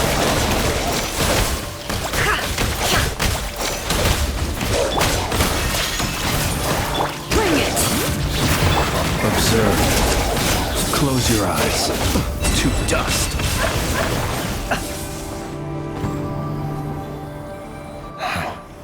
The Universitas. That reminds me of a rumor I once heard. Allegedly, the king installed secret mechanisms in the palace and around the city. No one knows where they are or what kind of power they... But if they were ever gonna activate, it would probably be on a night like tonight. Help! Help! Hold on! Don't let them anywhere near you! Save me! I can't! Ah! That sounded like an explosion. So, the rumor is true? The king really went... What other means does the king have at his disposal? They must run on power from the Abyss. And given it's a major center of Abyss research, anyone over at the Universitas will be in grave danger.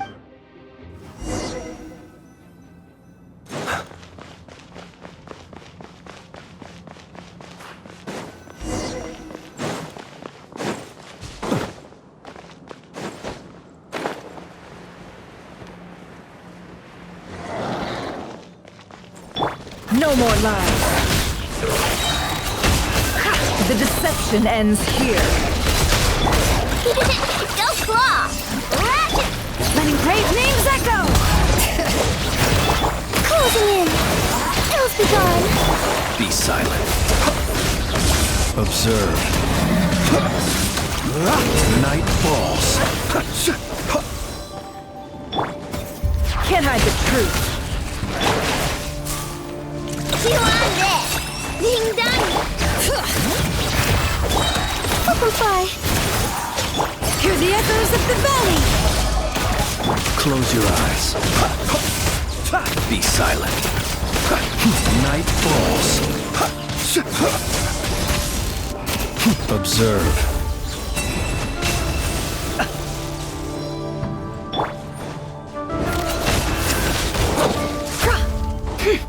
Seek within. Go claw! Letting great names echo! Up and away! Swift as the swallow. Close your eyes. Be silent.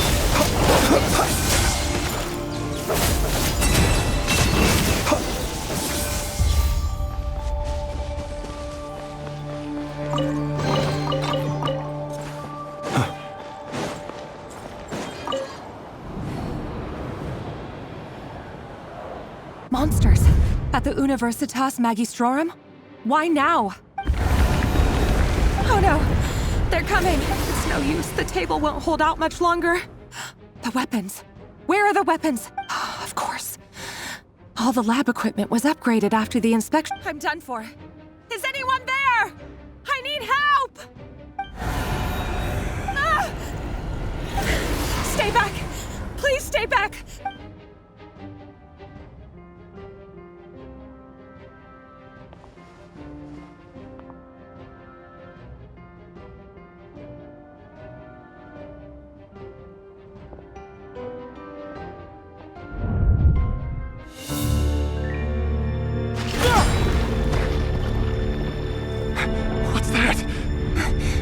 Red Rear.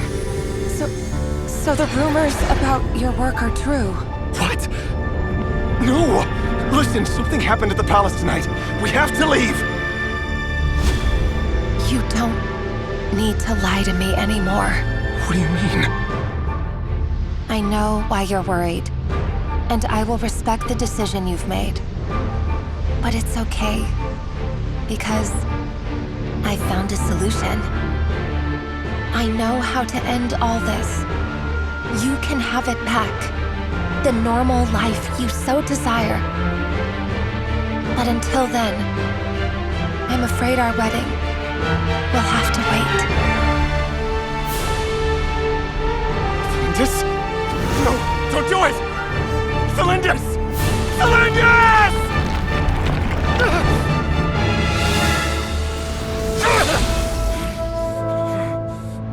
I told you, Rerir. Let her go. You will find someone better.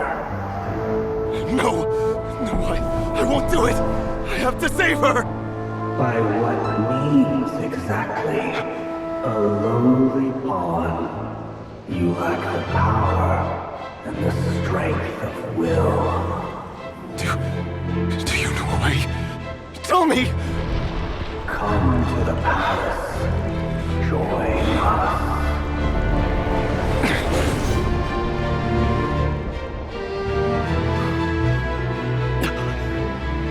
Rerir, thank goodness we...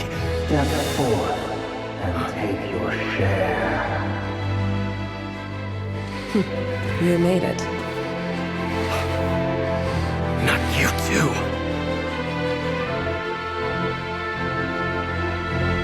Hatred or grief, despair, desire. We all have our own.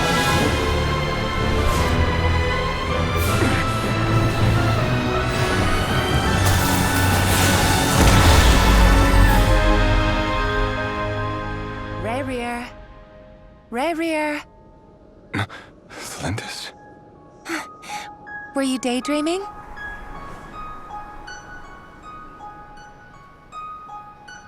You still remember, Rerir? That question you asked me a couple of weeks ago? Oh. You mean the proposal? Yeah. I'm wondering, where do you think would be a good place to discuss it? Maybe in the garden? Or were you thinking a fancy restaurant?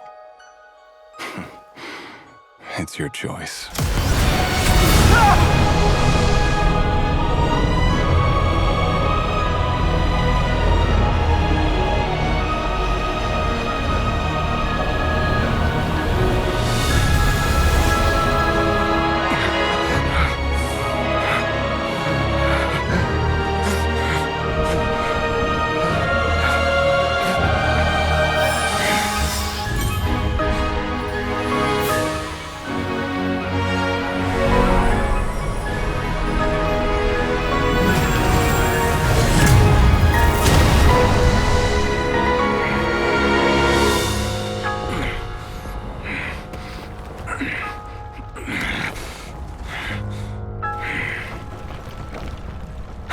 Find you.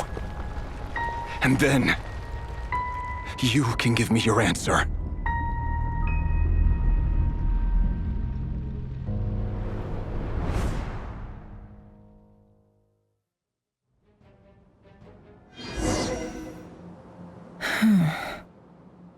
So that's how the Raker of Solnari was born.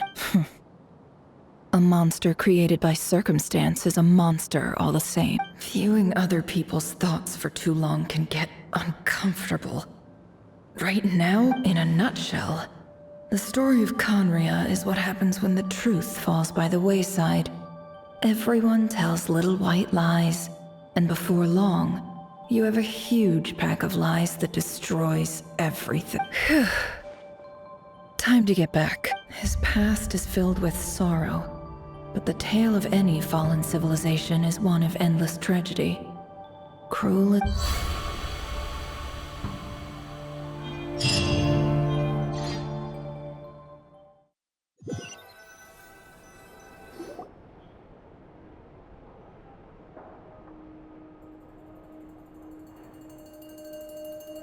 Everyone, I'm back. Can I get a standing ovation? She's fine. Boss is a pro. Yes, I'm fine. You will have seen the events of Rerir's life through my thoughts. It's now clear that he is just a regular nobody, driven by personal tragedy, as he said himself. I mostly agree. There's only so much we can know about him from his memories alone, but they did give us a clear glimpse into his life in Conria. However, I would not consider Rerir to be a nobody. He was deeply involved in the events of that era. Yet, when the catastrophe of a generation strikes, nobody is safe. Sounds to me like you're speaking in riddles again. Is this you urging me not to abandon the people of Nodcry in their hour of need? That's not what I meant. Although I do hope you choose to remain a part of the plan. Without you, the mission ahead will be all but impossible. Then try to remember that I respond better to the carrot than the stick. Now, as for you, Missy, you were excellent. You stuck to the rules of the ceremony and kept your mouth shut the entire time. Bravo. Cool! So, can you fill me in on the deets now? Patience. You'll hear the whole story, don't you worry. But let's meet up with the others first. Yehoda? Yes, boss! That's more like it. For a moment there, I was worried you'd forgotten about the first clause of your employment contract. Forgive my curiosity, but what does the first clause say? It says I gotta do the annoying stuff that boss is too lazy to do for herself. Like opening the door, pouring the tea, yada yada. Is that right? If something is in the contract, it's because she willingly agreed to it. Rest assured that the Curatorium abides by the very strictest of labor policies. You don't seriously think I'm cruel enough to treat her like my slave? In any case, I've hardly shied away from my share of the work today.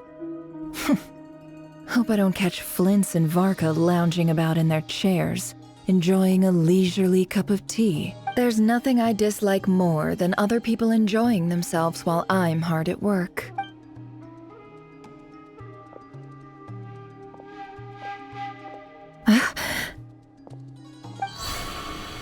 Oh no.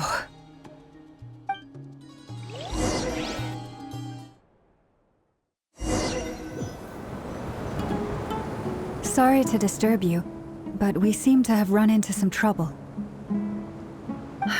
Evidently so. Don't worry, I'm not about to leave you to fend for yourselves. I'm not that kind of boss. And it would go against the Curatorium. I'm sorry. What did you hear me say? I wasn't talking about labor policy. Wait. How long have I been standing here? Not long. You just appeared by the door a moment ago.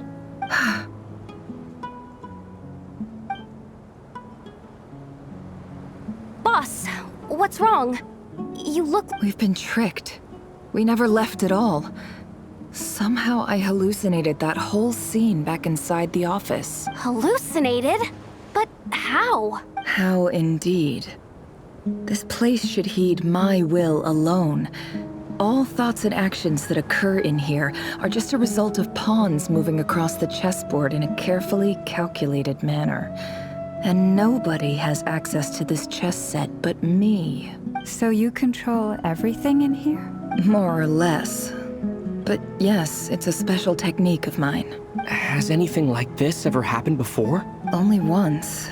It was the first time I used the chess set. Is there any similarity between what happened then and what's happening now?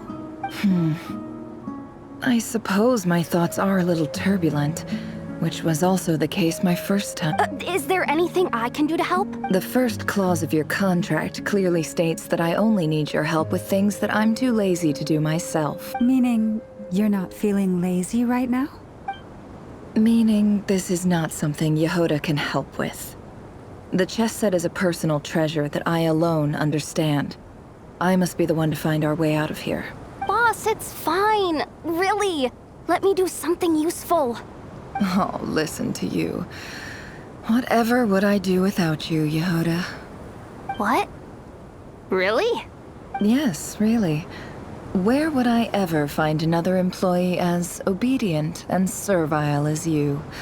God forbid anything ever happens to you. Oh, okay. Well, anyway, I was thinking of fetching some water. There's gotta be a source around here somewhere. I suggest everyone finds someplace comfortable to take a rest. We gotta conserve our energy. Even though all this chess malarkey doesn't exist in a physical sense, mentally speaking, it's all real. And so is our tiredness and you don't want to dismiss mental fatigue.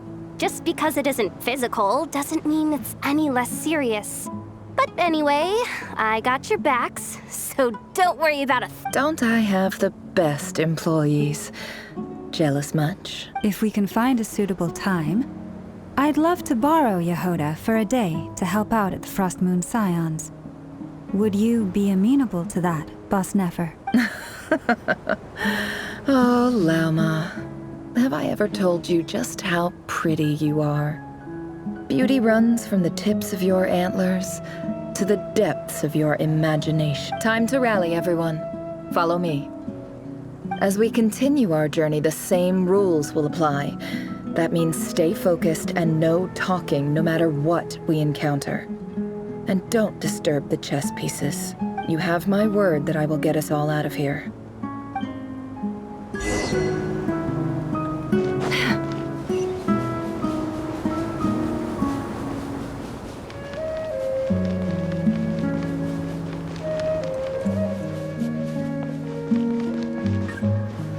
This place looks familiar.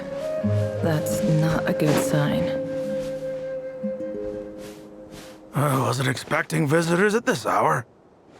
Wait, is that? Oh, it's him. There you are! Sinue's been looking for you all day. I think he has some news for you. Oh yeah? What were you doing just now, Uncle Retinue? Hiding away some more loose change?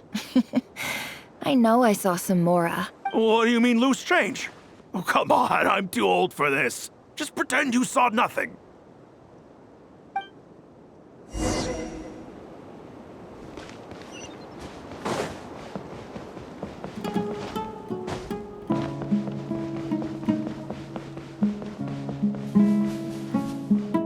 Hey, kid.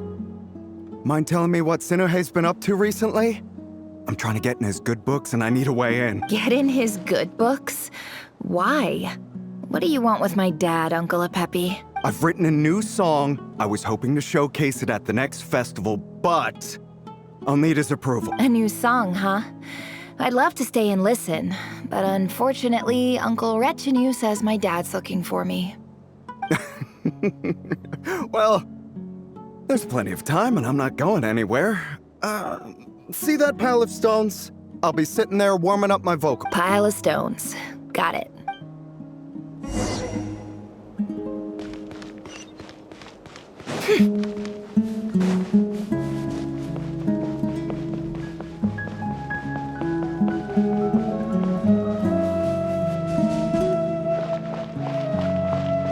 Hi, Dad. Uncle Retinue said you were looking for me. Ah, there's my little princess. If you'd gotten back just a little sooner, you could have shared the spoils of war with me. Spoils of war? Who were you fighting against, Dad? It was just a figure of speech. The aftermath of a sandstorm is... I was talking about our war against thirst. I went out to fix our water supply problem, and now I'm back. Which means... We have a well again! That's right. I found a new one and brought back as much water as I could carry. If it wasn't for these blasted sandstorms, our wells wouldn't be caving in. You wouldn't be spending all your time— As the chief of our tribe, I'm supposed to be leading us out of hardship and poverty. You know how prosperous our ancestors were. I've told you all the stories. And look at us now. Squeezed into these hovels. No one would choose this, if it wasn't for the endless wars over the years. But things are looking up. I started working with some folks from the academia a few months back. They gave me some contacts in return for my assistance in the desert. So you're the academia's helper now? Special ambassador, they call it. Think of it as a partnership. It's nothing bad, okay? We've been— So, do you get anything good out of being a special— Of course. My luck's improving all the time.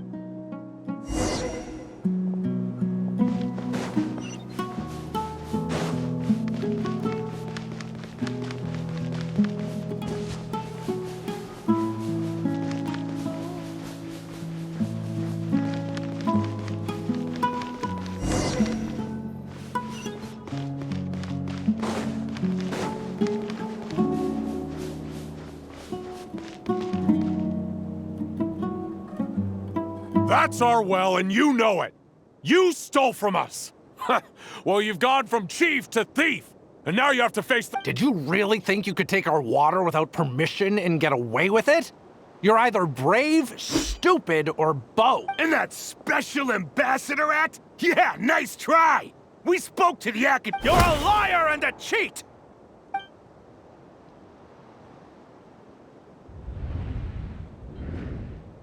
I heard Yehuda gasp, but I don't blame her. Most people are terrified by the sight of blood. Corpses strewn across the ground. The wounds are clearly from scimitars and daggers. The desert dwellers' weapons of choice. There's a handwritten note on the ground. Let's see what it says. Halil, this is Sinuhe, chief of the Shimti tribe. Surely you remember me. I was the one who helped you and your colleagues avoid the quicksand in the desert. This is my second time writing to you. I assume my last letter must have gotten lost in the mail, as I didn't receive a reply. I hope this one makes it to you safely. I'm writing to you because I need some help. That sandstorm the other day completely blocked up our well, forcing me to look for another water source in Iab and Unut territory. It was a matter of survival. Praise the gods. The well of the Iab tribe was intact. It was my last resort. I drew what water I could and left, but not without being spotted. I fear they will retaliate. You told me to write to you if I ever needed help. You said you'd be my ally in the academia. I urgently need you to formally recognize my title of Special Ambassador and send some of your people to assist me for a few days. It's the only way I can convince them that this was the academia's decision and prevent them from retaliating. This is an emergency. Please send help as soon as possible. Looks like this letter never got sent. The writer died a grisly death, and the letter was trampled into the ground. It's badly defaced. Some parts are barely legible. What a ridiculous lie the surviving Shimti tell. Their whole village was butchered over a sip of water.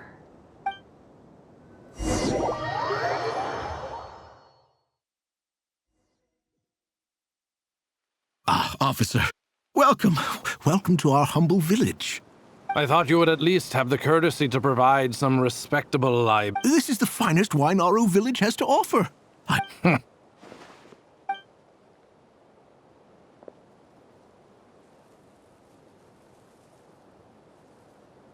The Academia has agreed to reserve a single space for a candidate from your village. But I remain skeptical of— Please, have faith! If not in us, then in our god. The child we found shows great promise. I beg you, take her away from this place. Give her a chance. I don't recognize her. New arrival? She showed up here a few days ago and we took her in. She's a really bright kid. Please help. I'm begging. So, where— Nowhere special. Just a sand dune. What about the rest of your family? How many of you are— Just the one. It's only you? Correct. So, no brothers, no sisters, no mother? Any who have slept on a bed of sand, I call my brothers and my sisters. Apart from that, I have no family. All right. Get over here. Sign your name on the form.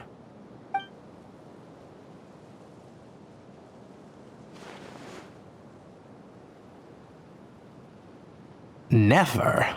You're rather fair-skinned for a desert dweller.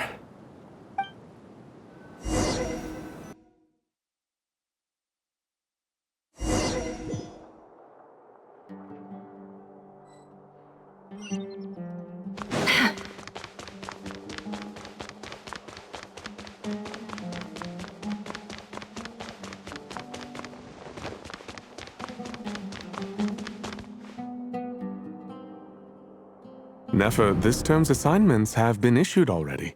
Please read through the materials thoroughly, conduct your own additional research, and then write an essay on the topic. Yes, Professor, I'm aware. I just had a couple— Oh? Please, ask away. Well, I saw the other students' problem sheets, and I couldn't help but notice that my assignment is much easier. A weak student? Goodness, no. Quite the opposite. You have a I think what you're saying is, a weak student wouldn't have noticed the discrepancy. And if they did, they certainly wouldn't complain about the lighter workload. You see, sharp as they come. You see things the way they are.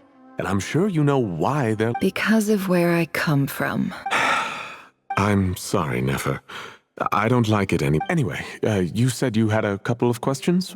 I wanted to check if someone sent... Ah, your family wrote to you. As... Not exactly. It's not even a recent letter. The House of Dana, I expect. I know there's a... Whatever you're looking for, that'd be the place to... Okay, got it. Oh, don't mention it.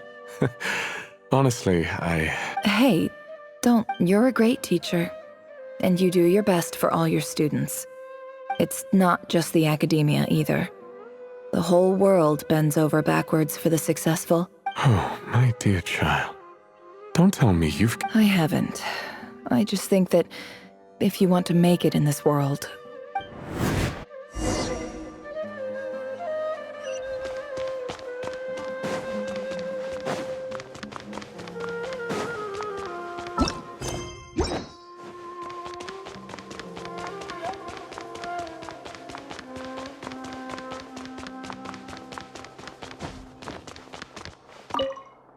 This must be it. Let's take a...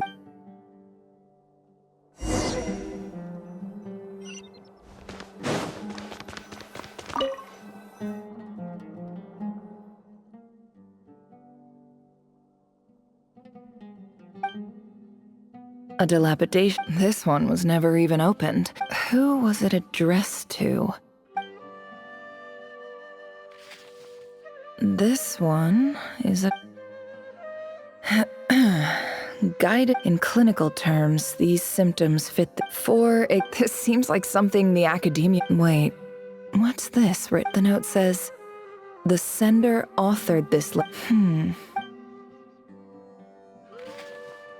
This next one.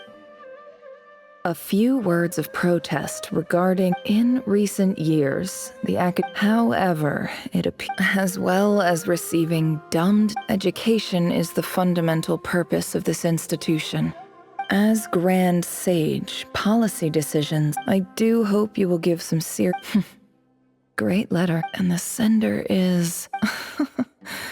I didn't realize it. So this is where letters from the Whatever. I'm not exactly holding out hope that I can't believe how much I don't believe for... Wait.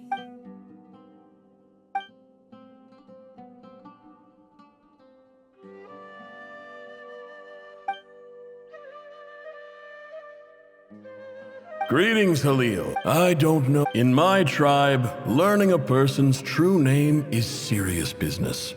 And I therefore see you all as friends. The Shimti tribe lives a harsh, nomadic existence in the desert.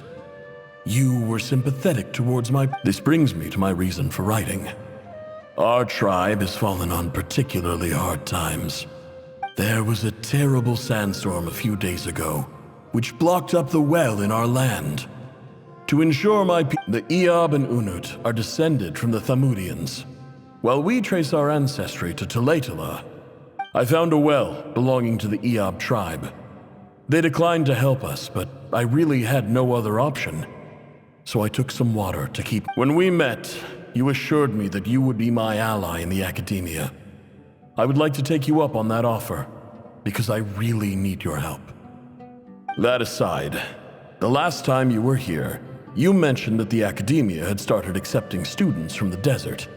And we have next to no resources here in the desert, and my power and influence are limited. Would you consider enrolling? From the outset, the academia never took you seriously. Those things they promised were just... And you were so emphatic that your luck had finally changed for the better. You swore you'd lead us to a better place one day. You spoke with such conviction, you liar. You lied about everything. And who fell for it? Just me, by the looks of it. Which makes you a pathetic liar. I think I'll take over from here. Let me show you how it's done.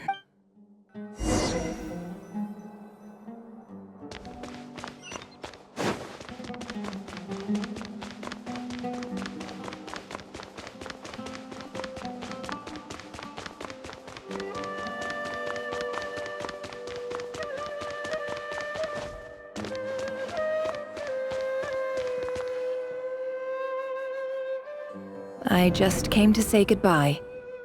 Thanks for everything you've done for me in my time here. Nefer? You packed your bags. I'm quitting. Something's come up in my hometown. Gonna head back and deal with it. Huh? But this was a hard-won opportunity for you. You know that better than I do. It was, but it doesn't matter. I have more important things to deal with. Oh, and I didn't want to overfill my bags, so I left some incense. What's wrong? I thought you liked incense. Although, I did read somewhere in the house— Isn't this the stuff you brought from your hometown? You're just letting me have it? Yeah, about that. I lied. It's not rare at all. There's this bunch of ruins near my hometown that are practically overgrown with this plant. It's not worth much. Keep it, it's fine. But Nefer— All right, that's all from me. You take care.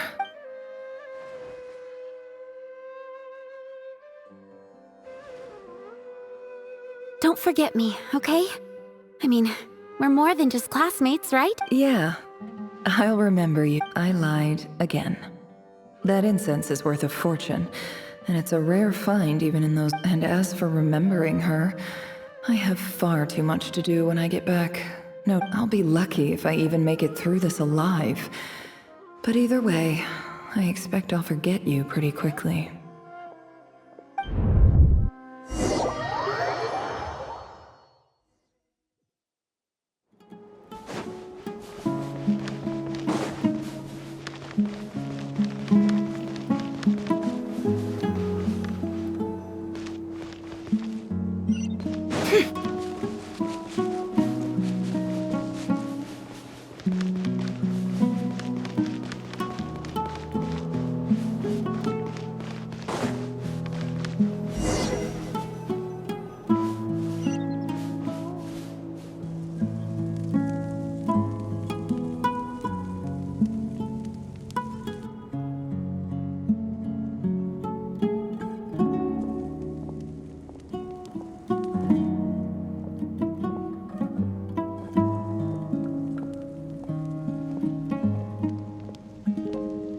It's a pleasure to meet you, Mr. Arif.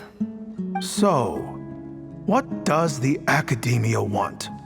Since they've sent their special ambassador, Please, sir, lower your blade. You're lucky I'm the one they sent. Not all special ambassadors. The ever-shifting balance of power in the desert reduced the once great civilizations of this region to rubble and sand. But the story of the Eab has a very— Huh. So, you do know who you're dealing with? This well is the perfect symbol of your strength, is it not?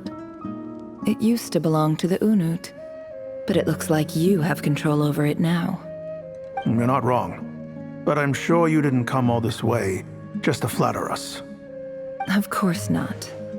I came to bring you some very good news.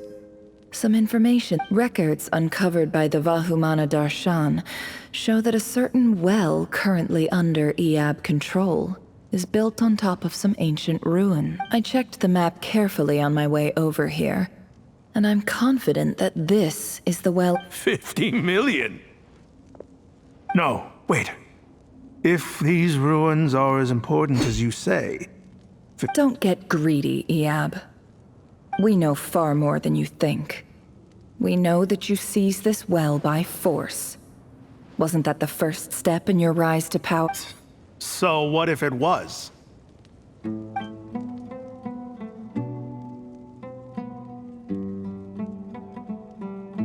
Don't worry. As unscrupulous as it was, it's something we're willing to overlook. I hope I am making myself clear. And I hope your words are the truth. If I find out the Academia is trying to play me, I'll hunt down every one of your people and make you watch as I cut their heads off. I assure you, Chief, that would not be You see how I'm dressed, don't you? I appreciate that you've never been to the rainforest, but sure, and what does a barbarian like you have to lose anyway? You really think the Sumeru Academia would bother to come all... All right, I take your point. The Academia is the highest authority. In that case, we have a deal. We will sell you the excavation rights. I'd like to thank you, Ambassador. This is good news indeed. Excellent news. In fact, it calls for a celebration. Would you do us the honor? Gladly. I am partial to wine myself, and I trust you are as well. So let's indulge in a few drinks together, in celebration of this momentous occasion.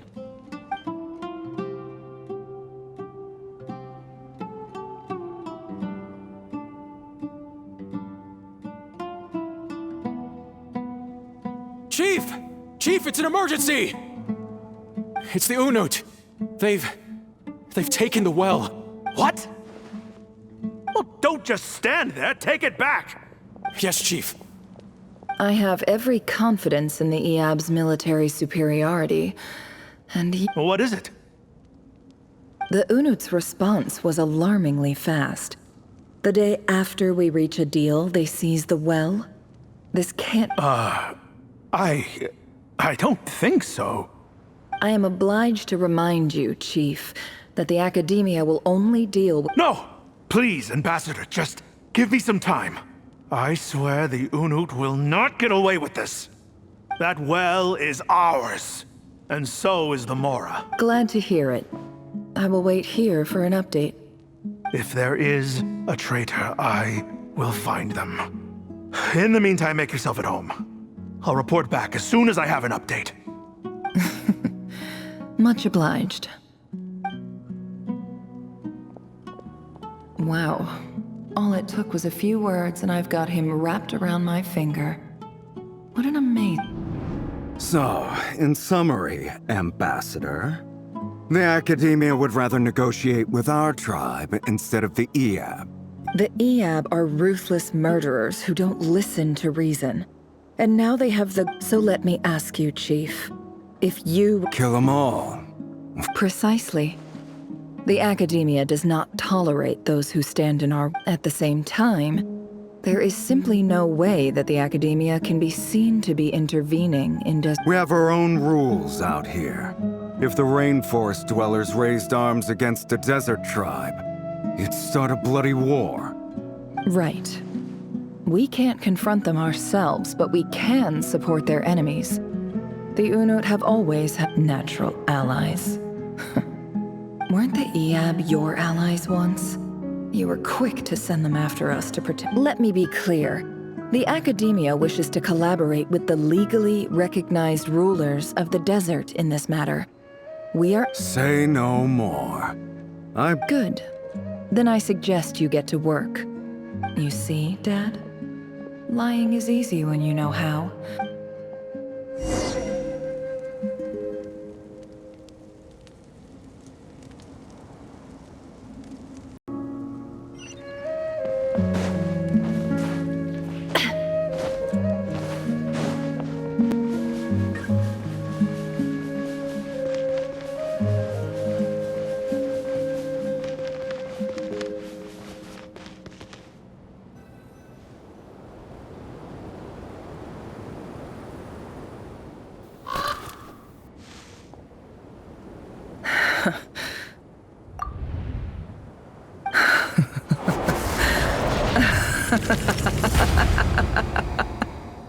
Look at yourselves. You may be vile, savage monsters, but your butchered bodies bleed like any others. You're no different. You're nothing special at all. The monsters who destroyed my home, they're just ordinary, petty human beings. What a joke. I think we're even now. Maybe I've even done the desert a favor. It's a better place without all these people around. Oh, Sinuhe, my gullible fool of a father. Perhaps if you'd been as ruthless as I was today, our tribespeople would still be alive. In this dog-eat-dog world, a chief needs to be tough to survive. But you couldn't do what had to be done. So I did it for you. Nefer, it's okay. All of this is in the past now. I believe I remember you promising to remain silent. Yeah, but even so... Yehoda, is there anything you can do to ease the tension? Alright, time for a sharp turn onto a completely different topic. So, anyway, that's enough of that. When are we getting out of this place? Feels like we've been walking forever. I'm getting pretty tired. Oh, Alma, you tired? Yes. If we can find somewhere to sit down, I could certainly do with a rest. It's not far now. There should be a temple just up ahead. Yes. Really? A temple? That's where this story ends? I guess that's how things go in the desert. Desert dwellers can never escape their destiny. Or so everyone says. I never wanted to believe it, but looking back now, I'm as desert as they come. You mentioned a temple. What's waiting for us there? My biggest trade secret of all. Ah. Then I'm guessing it's where you got your power from. The power to peer into other people's minds. I didn't know you were clued up on any other religions. I'm no expert in the history of Sumeru, but since you come from the desert, I would imagine it has something to do with King Deshret. Sounds impressive. Oh, I know who you mean. General Mahamatra Sino. The spirit of Hermanubis dwells within him. That's Boss Neff for ya. She knows everything. Sino's hardly a figure of obscurity, but I know about Sethos too. What about him? Is he a big deal or something? Well, he's not a small deal, let's put it that way. Please, this is the bare-bone basics. Save the flattery. Thanks for your patience, everyone. I'm sure it's been a lot to take in. With any luck, that's our exit just up ahead.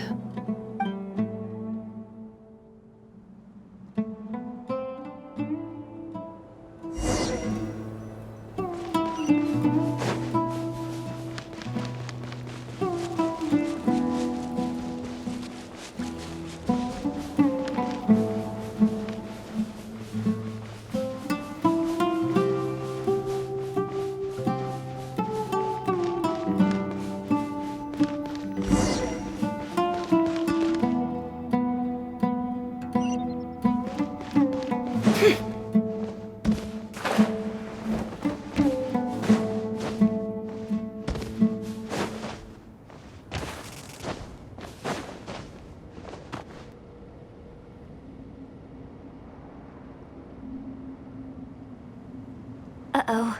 Uh-oh. Uh-oh. I'm totally out of my depth here. I don't have anything to add about any of this stuff. Like, look at that statue, for instance.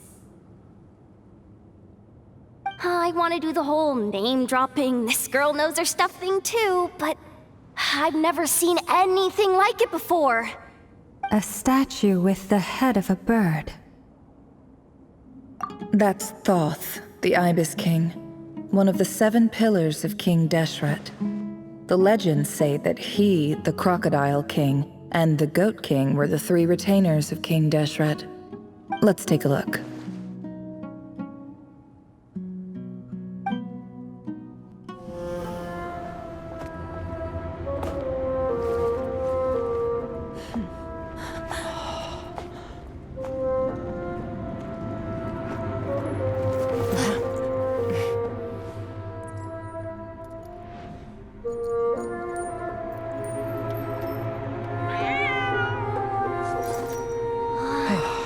It's just Ashru.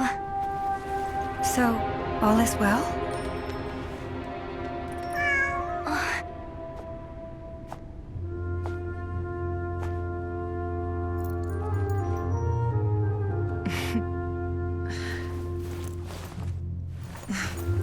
Typically speaking, at this point, the world disintegrates. Then we find ourselves back in the outside world. Besides, these are my memories. There's nothing to fear. You're sure? Of course. It's almost over.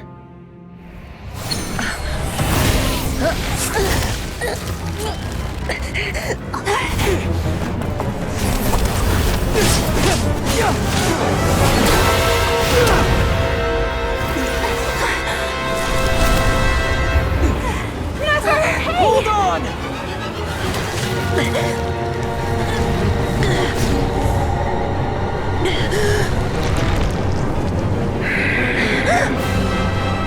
Knowing too much is always a death sentence. Speak for yourself.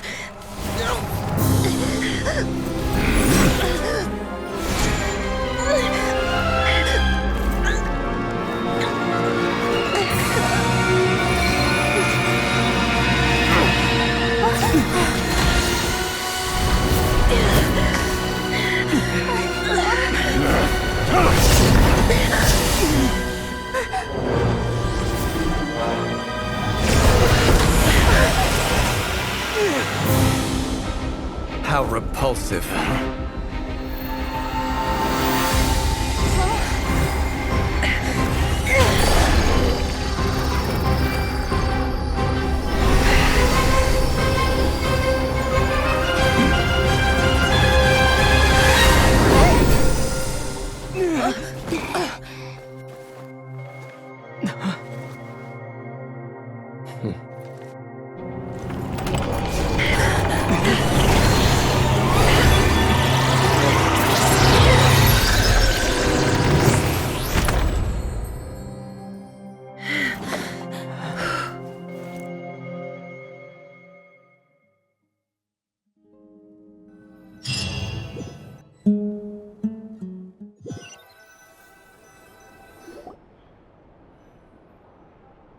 Timed that pretty well, didn't I?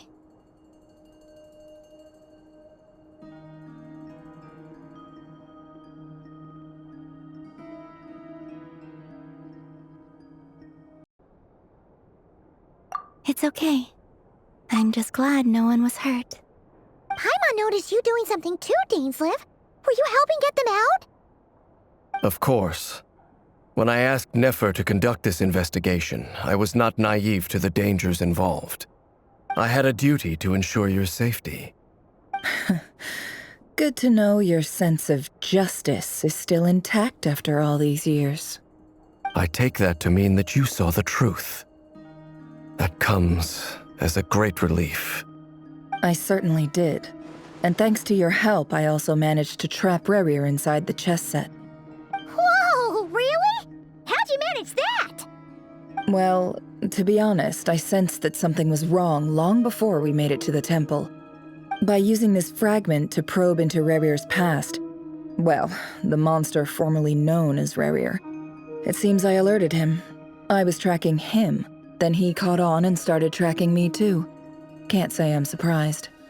But how did he track you through your thoughts alone? That shouldn't be possible. Rerir was a secret agent who reported directly to the Vinster King. He is an expert at finding a trail and hunting down his pursuers. No wonder. He infiltrated the chess set, read my thoughts, and built a new virtual chess set inside of it. That's why we weren't able to leave at first. Speaking of your chess set, it's quite a remarkable item. Would I be right in thinking you have some connection to King Deshret? You overestimate me. I only have a connection with one of his underlings, the Ibis King. You all saw how this came to be. A long time ago, the Iab massacred my tribe, the Shimti, in our home village.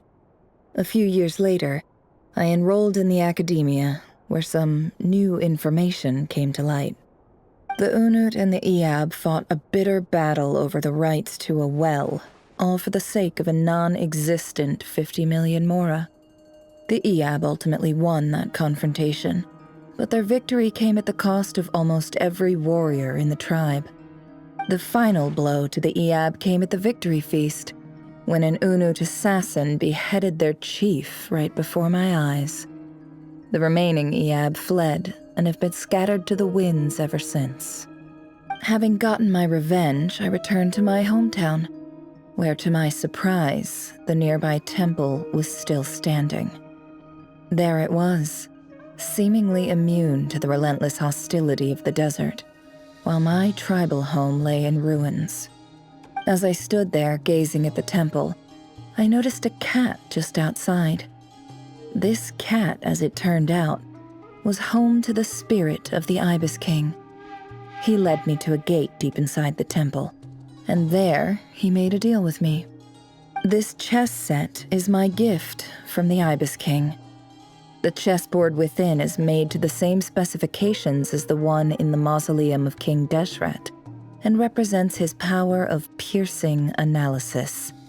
With this chessboard in its container, I gained a certain ability to perceive hidden secrets.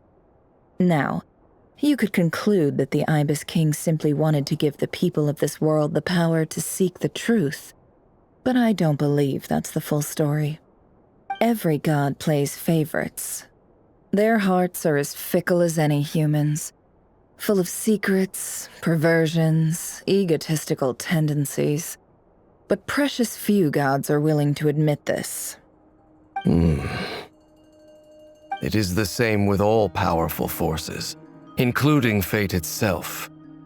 Their gaze falls preferentially upon a select few. As you rightly point out, this is an act of favoritism. If you're alluding to the Abyss, then yes, I agree. Gather the others. It's time to share everything I've learned.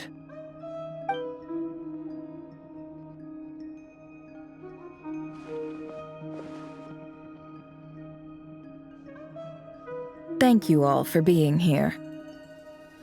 As promised, I did some further investigating into the Raker of Solnari's background. I am pleased to report that the investigation has been most fruitful indeed. The Raker of Solnari, real name Rerir, was once a Conrian subject who served the Vinster King. I will now share the important details of his story. Please save any questions or comments for the end.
So that's why he's so obsessed with the moon.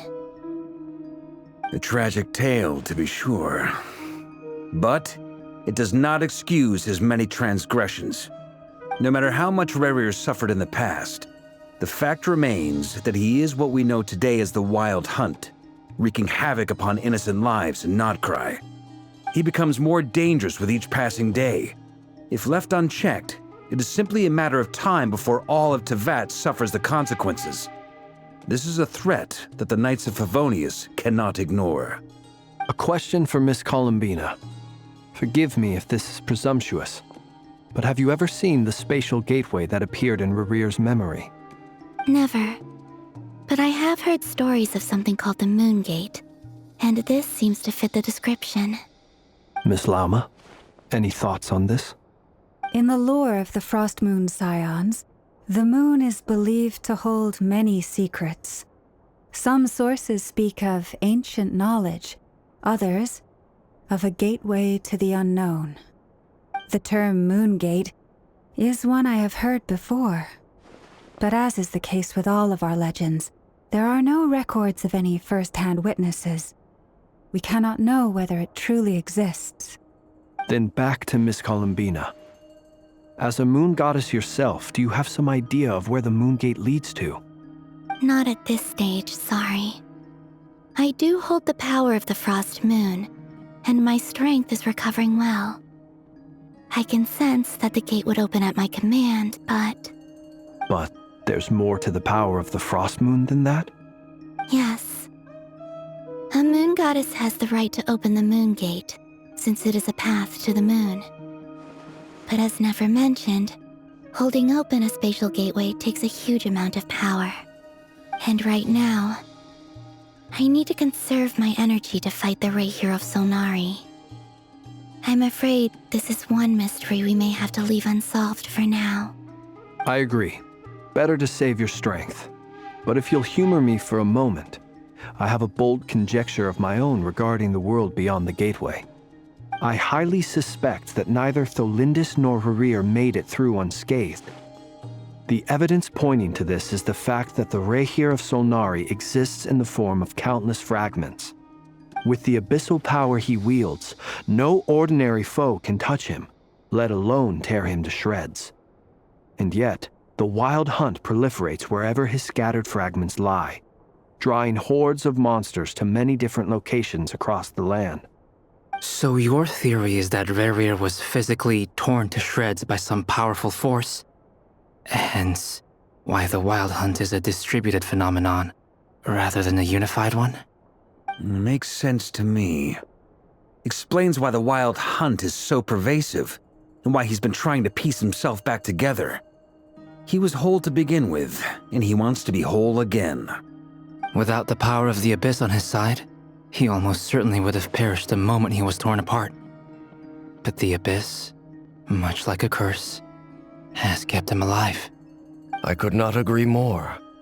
The power of the Abyss is most surely a curse.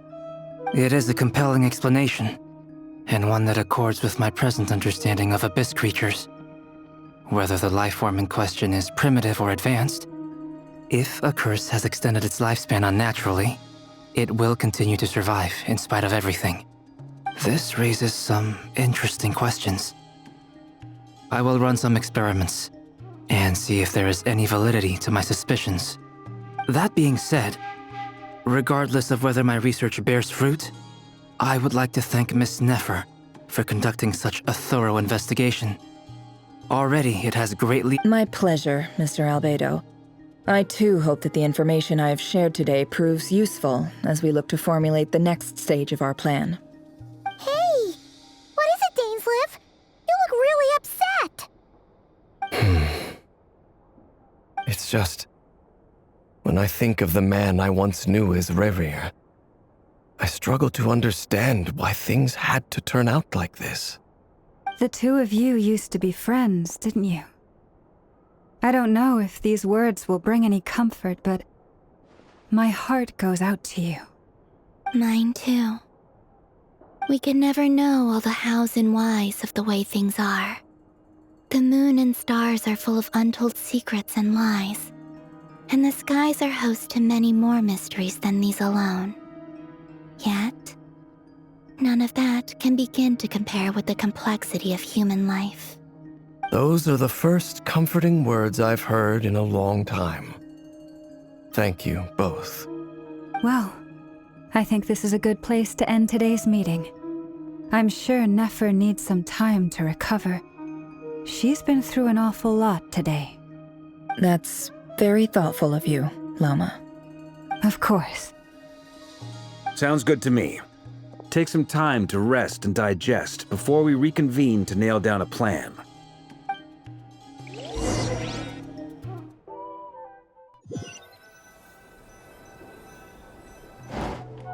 Hey, is this a bad time? Hope I didn't kill the conversation. No need. Come on, let's talk outside.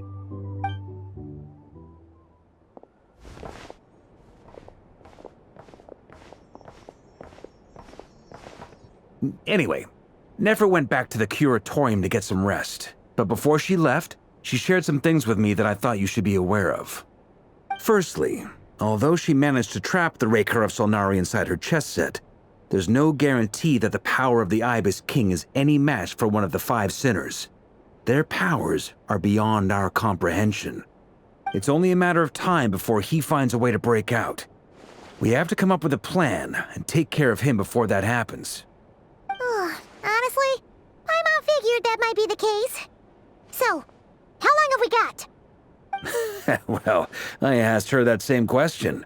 She talked for a long time, but for the most part, it seemed like she was trying to convince me how precious her chess set is. What a long and storied history it has. It felt like some kind of sales pitch, you know? The kind where you end up handing over Mora against your will? Anyway, after all that, she finally answered the question. 2 days, at most. 2 days? Holy moly! Can we even recruit enough help in that time? That remains to be seen.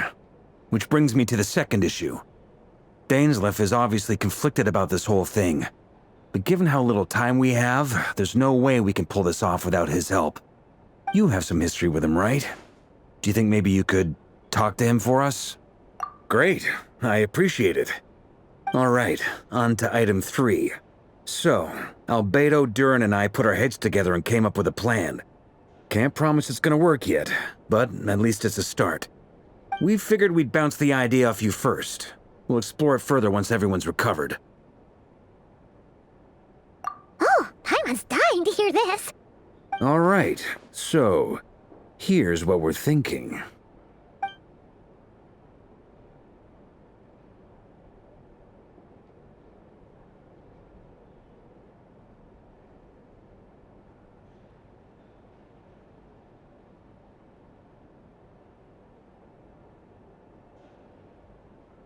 We felt a little uneasy about roping you into this. I mean, firstly, you're not locals, and secondly, none of us are your boss. You're well within your rights to refuse if you so choose. Roping us in? Why would you even say that? We know the stakes here.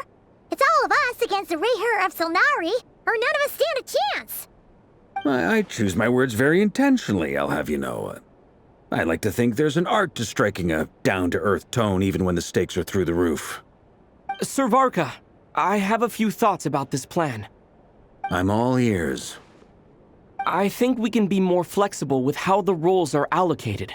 In my view, the most sensible lineup would be like this.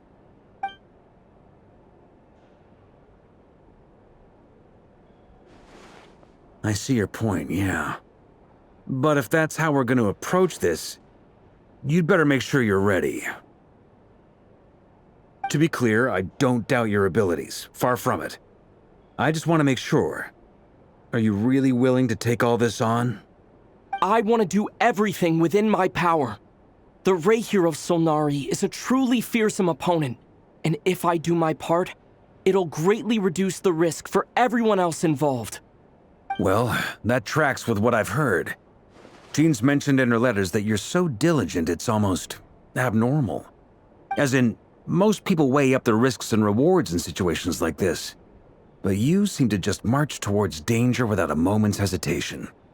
Of course, everyone appreciates a fearless pioneer. But all that aside, I'm the Grand Master of the Knights of Favonius, and you're our honorary knight. I want to make sure your courage doesn't come at the expense of your safety. Thank you, Sir Varka. Well, I should be the one thanking you. It means a lot to have you on board. I'll give some serious thought to your suggestions.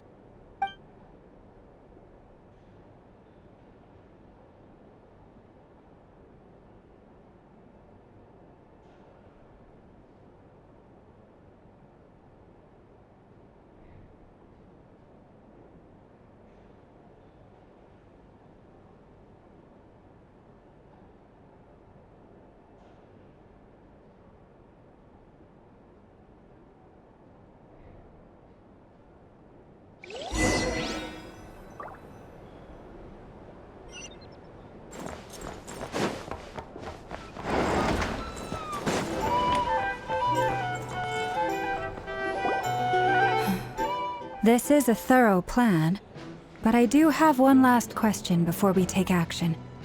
How can we be sure that our enemy won't leave the designated area? Great question. Albedo's been hard at work analyzing Rarer and the Wild Hunt's behavioral patterns. His conclusions are as follows.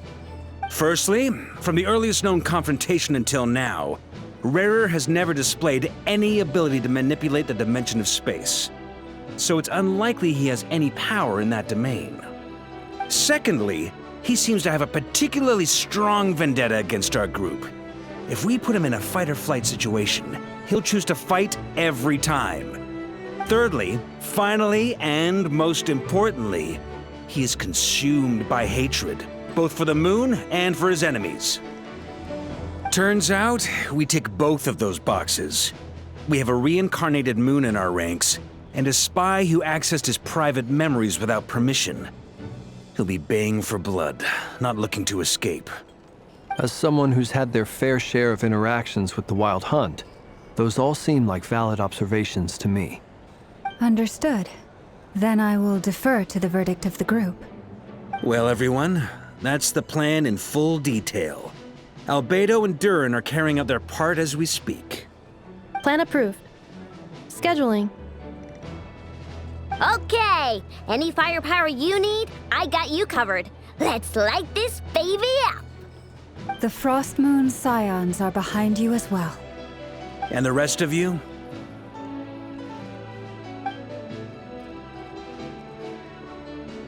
No objections? All right, then it's settled. This is the plan we're going with. Next up, an old tradition of mine. Anyone who wants to back out, now's your chance. Wait, we can still back out of this? Everyone says things they regret, right? I don't want anyone feeling trapped because their mouth said yes before their brain had time to think things through. A very people-first approach. I hear that's common practice in the Knights of Favonius. Heh. Who'd you hear it from? D-Luke? Shh.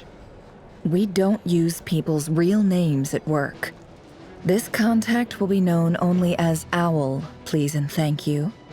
This plan can only work if everyone does their part. Flint's and I will absolutely support it. We shall indeed. You'll be glad you accepted our help. Also, you are the last person I expected to see here, Miss Dory. It's not often I get called Dory in a work context.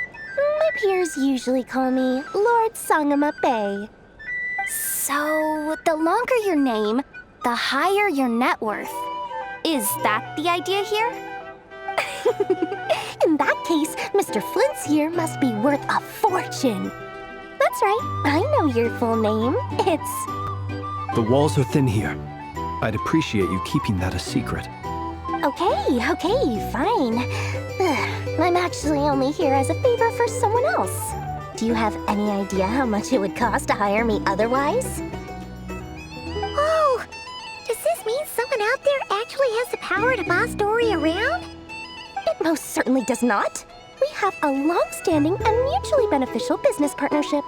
She's actually the mom of a friend of yours. Said mom supplied me with a great little trinket, but now that lady's ruined everything. If I don't start building a little goodwill now, my whole business in Notcry is gonna go down the drain! Okay. So what exactly is so special about this pendant? It's It's a lucky charm that a great mage made for me. We have a business relationship, and she was worried that something bad might happen to me. So, she wanted me to have something that can store power to protect myself with. I finally got it all fully charged up with Kovaki, and then never went and used it all up at once! Never lost so big in my life! You're right. It was all my fault. I didn't mean to drain all the Kuvaki in the pendant, but I'll make it up to you. You will? Well, in that case, how about you give me your chess set, and we call it even? I knew you'd say that. Well, it's yours if you want it. In fact, take it now, and I'll even throw in a free Raker of Solnari. Deal? You're putting me in a difficult position here. It's a very useful thing to have around, but I have a funny feeling it won't be around much longer. I guess we'll see in a couple of days. Looks like bankruptcy for me. Hey, don't be so pessimistic. See this through and you never know. You might find a new business opportunity on the other side.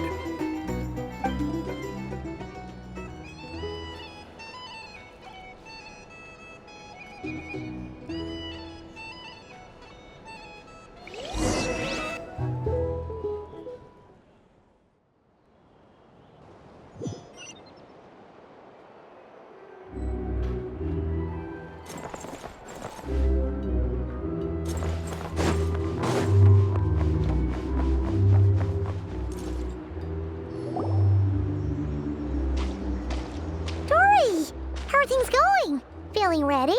Oh, I was born ready. We only have 2 days. You think Lord Sangamabe would let an opportunity like this slip by? Don't forget, when something's in high demand, the people with the goods on hand get to charge the highest price of all. Even higher than the sellers taking advance orders. Ta-da! See? It's right here. Oh, it's so pretty.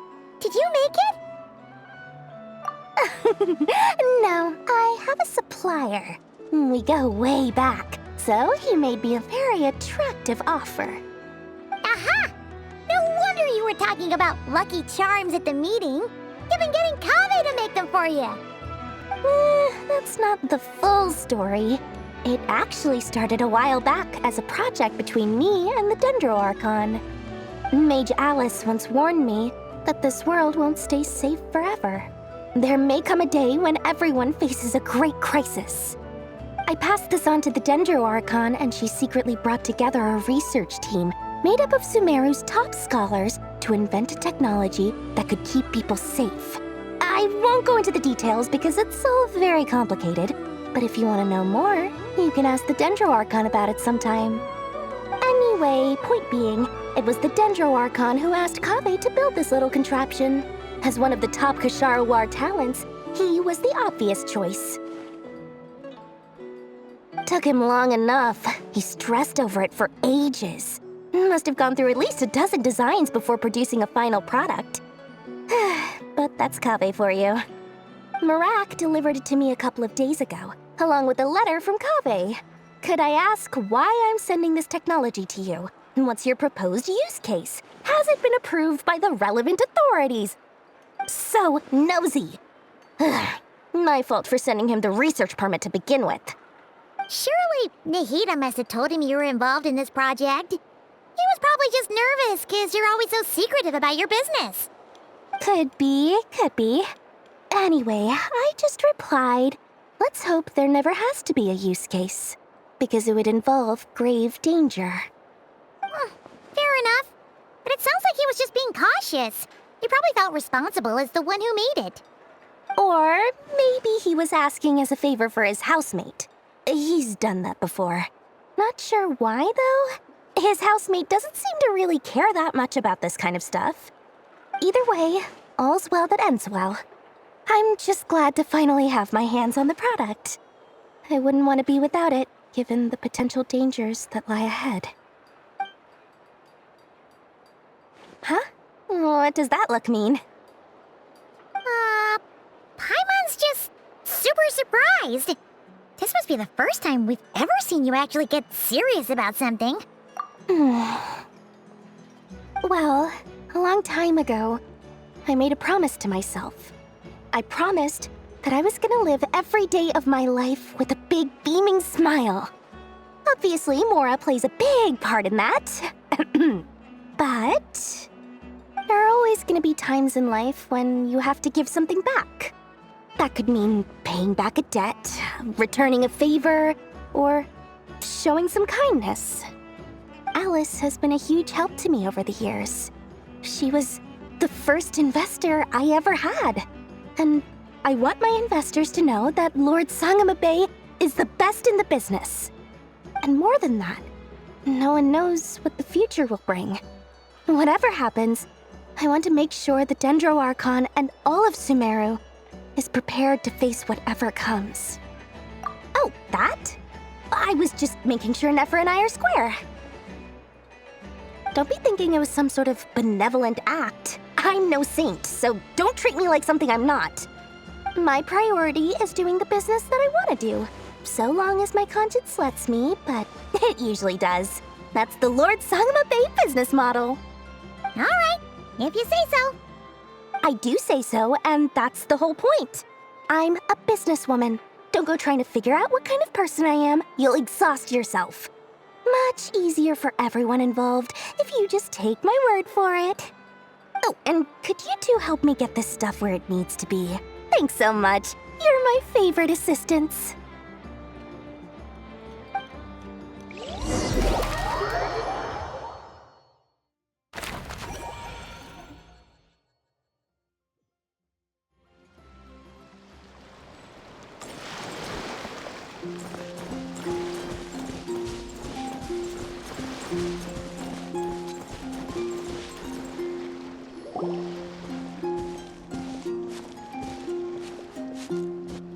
Traveler, Paimon, it's good to see you.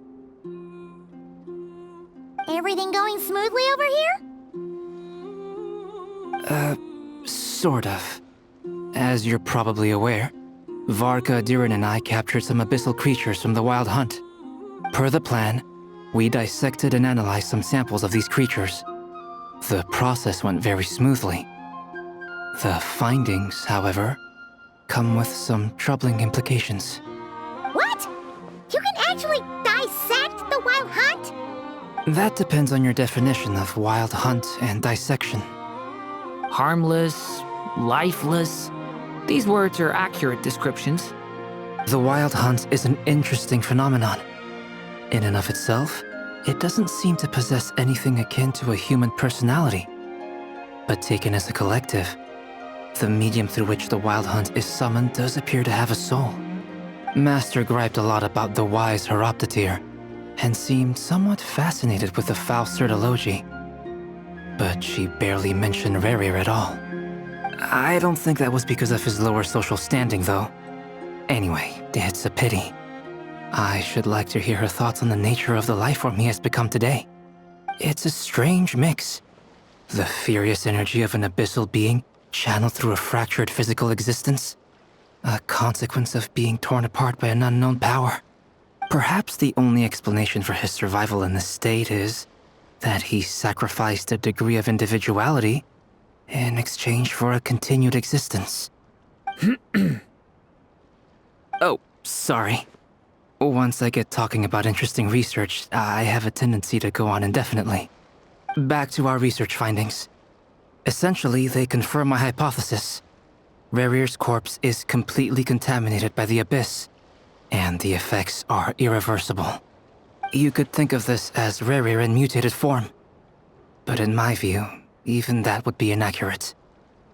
In reality, his whole being has been consumed by the Abyss. In other words, he is now nothing more than a manifestation of abyssal power. Unfortunately, at present, we have no means of completely eradicating abyssal power. Hence, we cannot fundamentally destroy the Rayhir of Solnari either.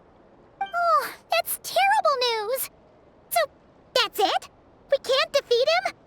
Not even if we get the power of the Three Moons? Miss Columbina's situation is a difficult one. She can never achieve wholeness when the world does not accept her presence. It's as if her creator banished her to a place she can never be accepted. It means she spends most of her energy just on her own survival. Given the circumstances, it's only natural to despair. But we must see this plan through to the end. Time to kick off the backup plan. Oh, Paimon almost forgot! This is for you. Dory asked us to bring it. Ah, how wonderful. Well, thank you for making the trip. Durin and I will be heading off shortly. I'm sorry I won't be there to protect you in person this time. Please be careful.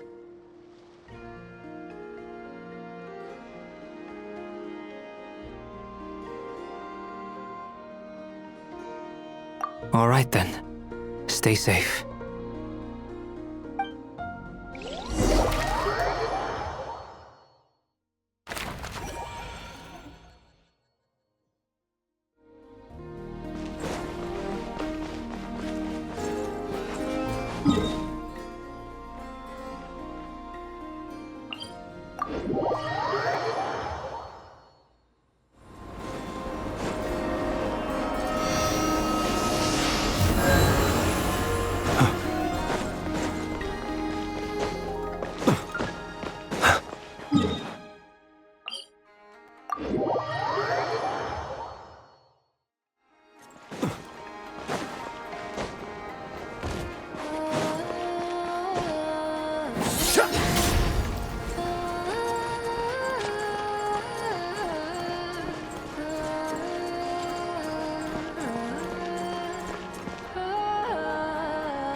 Miss Lauma, is everyone here?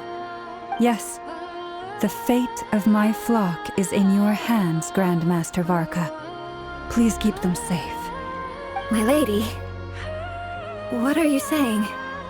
Within the next 24 hours, we will face the biggest crisis the world has ever seen. This is not a burden that we deserve to bear, but I believe that we reap what we sow in this life. So I intend to act. I must do what I think is right. For me, that means fighting for the future of Nodcry. This gentleman is the Grand Master of the Knights of Favonius, Varka, Knight of Boreas. In my absence, please follow his lead. Hey, everyone. Guess I should introduce myself. Well, to start with, I know my way around a battlefield. Biggest strengths are honesty and hard-workingness. Anyway, point is, I don't intend to let Lauma down. I'm gonna do everything in my power to keep every last one of you safe and sound.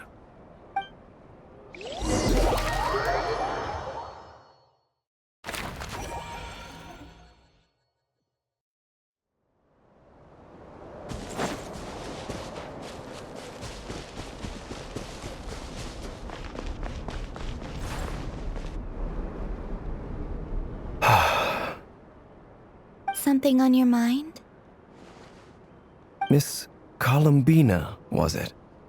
I believe that's how the others addressed you. That's right. Names are funny things. Have you always been called Dainsleif? Yes. I take it your own name has a more complicated history. I have a different relationship with names than other people. To be honest, I'm not even sure that Columbina is my name. At least, not in the same way that Dainsleif is yours. But it's what everyone calls me, and I go along with it. A lot of my life has been that way. I get so used to things that I forget to question why they are so. I never used to think much about where names come from, or what they mean to people. Maybe something's wrong with me. You're different from other people. I sensed it the first time we met. You're more perceptive than most. I'm sure your long life and rich range of experience explains that. Do you ever find yourself missing Conria, Mr. Dainsleif? Difficult to answer. I have dreamed of the past many, many times. Sometimes I'm fighting tooth and nail. Other times I'm lying on the ground, defeated. I don't recall any happy moments from that time. It has been too long. Is that because hatred survives longer than love and affection? That would not be for me to say. I make no excuses for the grudges I bear. But whatever the reason, I remember little that was beautiful or sentimental. Thank you for your help with the Rerir situation. Without your efforts, I never could have learned the hidden truth of his story. You're welcome. I know he's your friend. Friend? He betrayed me. And I never really understood what he was going through in life. Some friendship, that is. Okay. So, do you plan to fight him with us? You see, you're torn. Now you know what really happened. You see the things he's done in a new light. I need some time. Of course. I completely understand. Anyone else in your position would feel conflicted too. Actually, I went through something similar myself recently. Something happened that changed my perspective on a situation. A situation I took for granted at the time, but now I feel very grateful for it. You mean the Harbingers who still support you, even though you've left the Fatui? Yes. I always thought they were only helping me because Harbingers are forced to work together.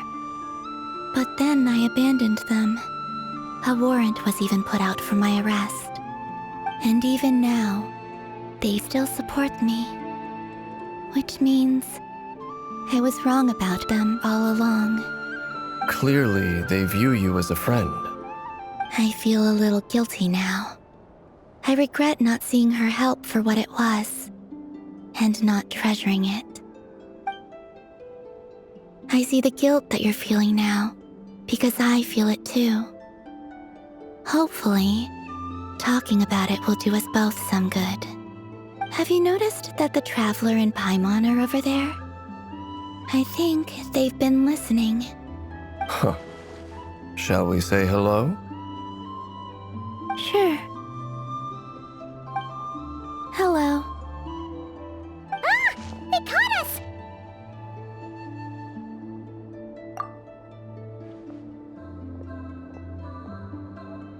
I apologize for making you worry. No doubt you wish to know where I stand on the plan to take down the Rerir of Solnari. I'm afraid I need a little time, but I will seriously consider joining you. You will? Oh, thank you so much! Everyone will be so grateful to hear that! They needn't be. This was something that I was going to have to face up to eventually. That doesn't matter to them. They're grateful to you regardless. You can't control their gratitude, so just accept it. And then, have a think about whether you're willing to join us.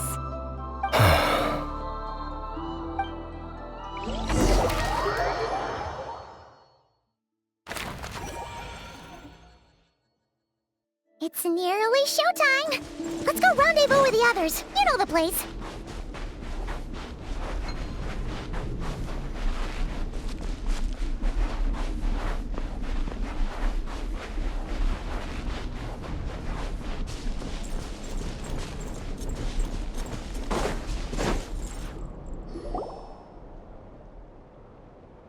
Ah, you're earlier than I expected. Hey, Flint's! Been waiting here long? Not too long. I came a little early so I'd have some time to think. Are you nervous about the battle? Quite the opposite. I'm reminiscing on my past battles. When I was awakened by the Ratniki, I had not touched a weapon in many years. I felt like the battlefield was not where I belonged. But after waging war against the Wild Hunt for so long, I came to realize something. A life of absolute peace is simply not a possibility for me. my restless flame indicates that somewhere inside of me, there is a deep yearning to root out the evil in this world. Oh, that doesn't sound like such a bad thing. Well, in the past, when I was a Fae whose primary concern was hibernation, it was hardly ideal. But it certainly serves me well here in the present. And I am delighted to be able to join forces with you in this endeavor. Looks like I'm not the first to arrive. Ah, Miss Lauma. Did you sleep okay last night? I struggled to settle down at first, because of the nerves. But don't worry. I got enough sleep in the end. I'll be just fine. Please, I'm just doing my part. Never! Over here!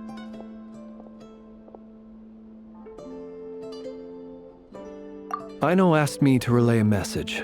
She said Anefa will be on high alert and keep a close watch over all secondary districts where defense is required, providing support as necessary. Meanwhile, Aino herself will provide range support to us directly, using her latest invention. Excellent. My thanks to all involved. The chess set's looking a little unstable. It won't hold him much longer. We should be prepared to engage at a moment's notice. No sense sitting around waiting. Let's make the first move while we still have the option. I agree. Paimon, find a safe hiding place. Got it! Be careful, Traveler! I will.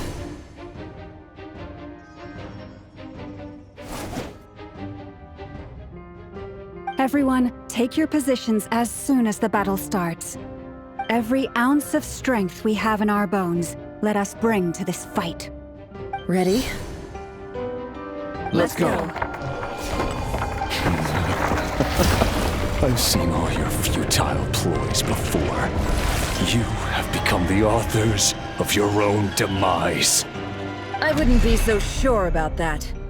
You are merely a moment of sport before I tear down the moon.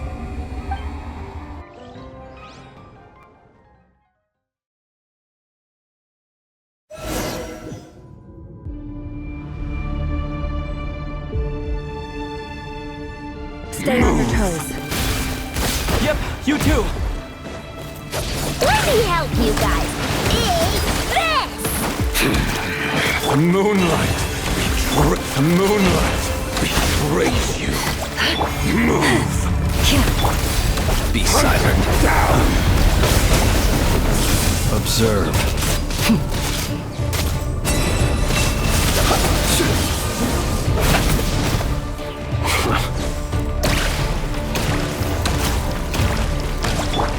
Go! Hunt him down! The moonlight! To hunt him down! The deception ends here. With one heart, we pray. Leave this book. A grave transgression. Be silent.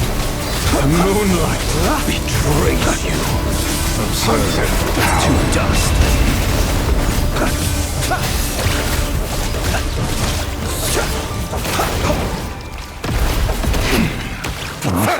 Keep your distance. Be silent. Observe. Night falls.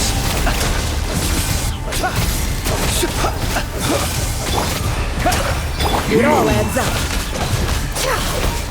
Time to come clean. No more lies. The moonlight betrays Can't hide the truth.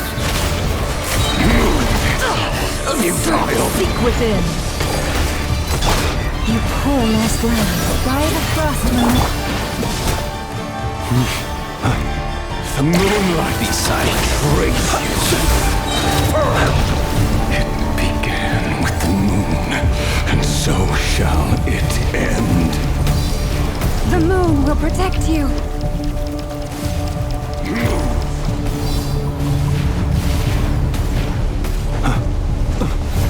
Close your eyes.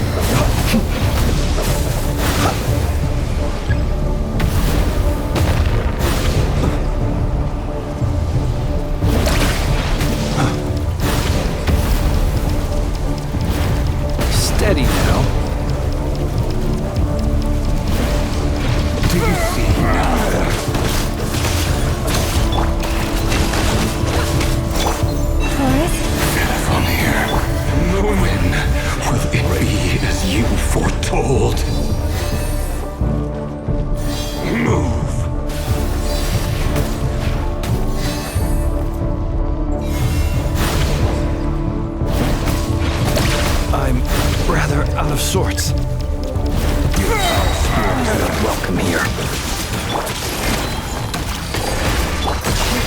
heart, we pray. Leave this. The long sleep beckons.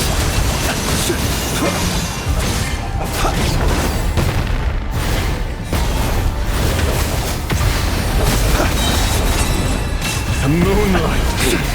Pathetic! Wipe out!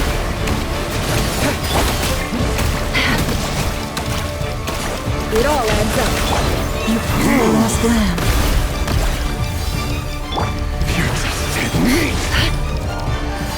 No more lies. The moonlight is all futile. Be silent. Close your eyes. Night falls. Keep your distance. Hunt them down! The moonlight betrays you! Hunt them down! Forest, protect us. Go! Observe. It's all futile. Close your eyes. Pathetic!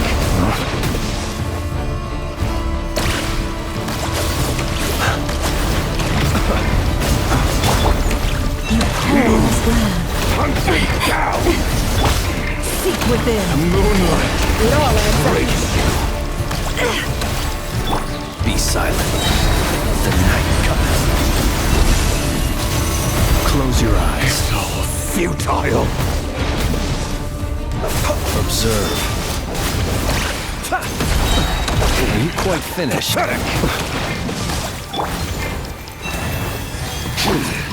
Your little game of heroics is over. The moonlight go first.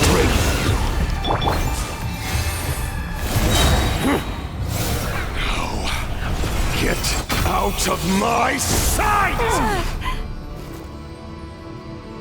No! We've been Death is within separated! my grasp! You okay? Never! Where are the others? Stuck outside the barrier. I guess he really doesn't notice.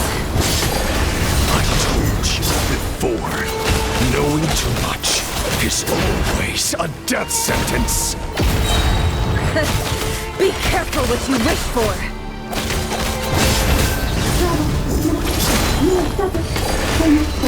Lama! Can you hear me? Silence. Voices are gone. But at least I know they're still there. To focus. Stick to the plan. Remember my most important task. Just keep stalling him. If I can stall him for long enough, the moment will come. It all adds up. Bombs away! Go!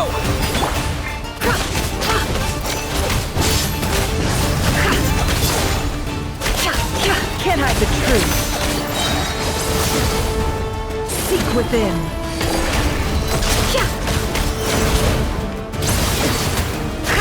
It all adds up.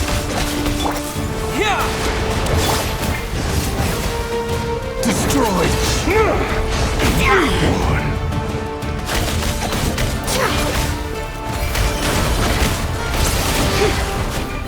Run. The deception ends here.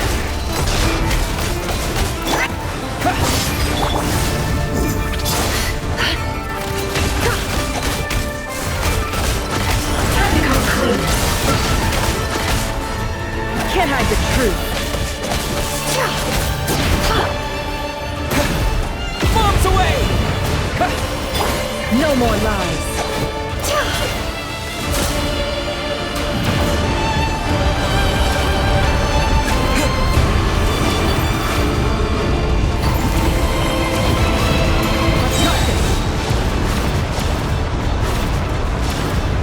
Wipe out!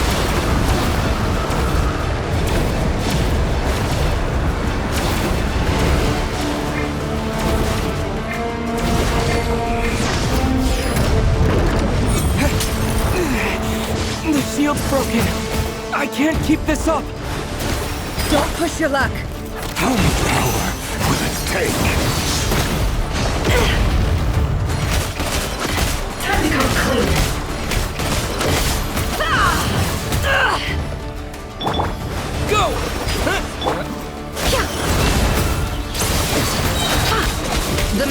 mystery unravels.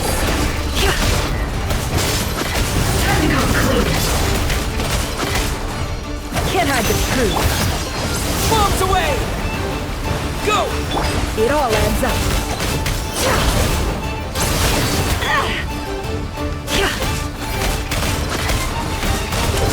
It all falls into place.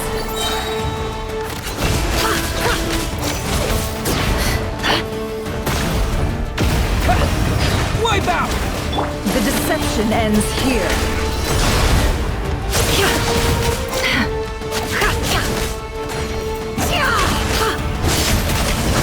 Time to go clean.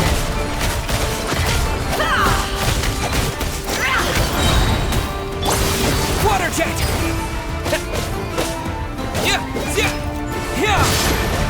The mystery unravels.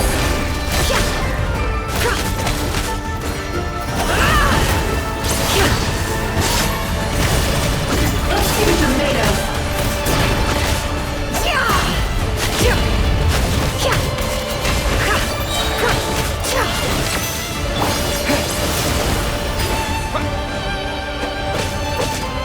Seek within. Can't hide the truth. Let's see what you're made of. Water jet! It all adds up. Can't hide the truth. Wipe out!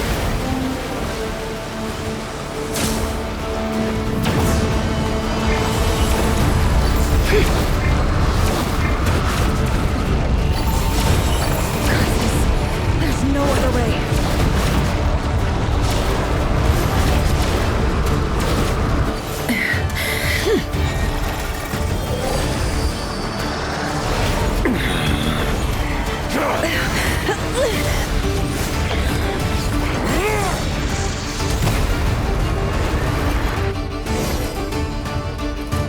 The only way to defeat Rarer is to borrow his own power. That means Columbina will have to disappear while you two bear the brunt of his attacks. You have to hold on. Find a way to keep him focused on killing the two of you.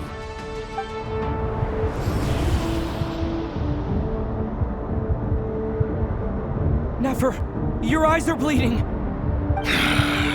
Soon you will be powerless to resist. And then, I will reduce you to dust. But that dust will plague your memories. Come on, keep holding on. Any other tricks up your sleeve? Let's see them. As entertaining as they are, you've backed yourself into a corner. You don't fool me. I see your fear clear as day. I have to stoke his rage. Make him unleash everything. You fear what you could never defeat. You fear the thought of never being able to save your beloved. You cannot win the fight against fate, Rarir. Is that what you think? Well, now it's your turn to feel afraid!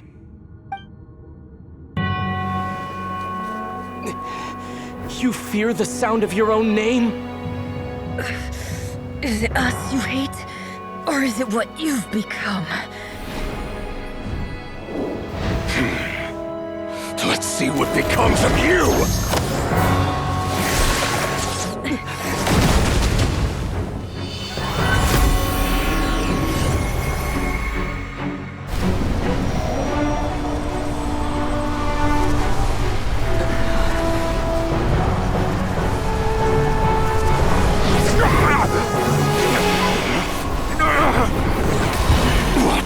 Happening? That power. I've seen it before.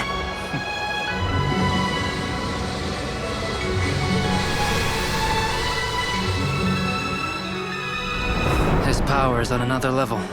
We'll need to use an alchemical array to convert his power into a usable form. Then quickly channel it into Columbina, rendering her powerful enough to compete with him. I'll join you. I can help. If I release enough abyssal energy into a confined space, it'll create a potential difference, allowing us to extract a huge amount of elemental energy. Next, I'll synchronize with everyone's minds using Pyro, then give you temporary access to their abilities and fields of view. But it won't last long. Can you see? Well enough.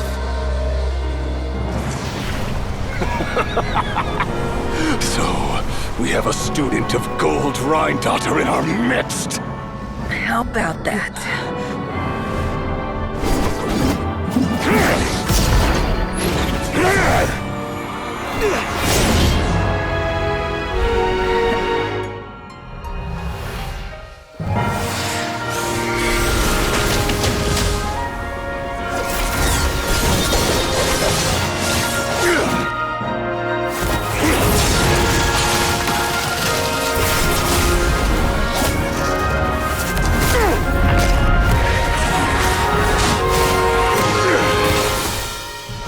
You use my own power against me? Just like how you stole Kuvaki. Look familiar?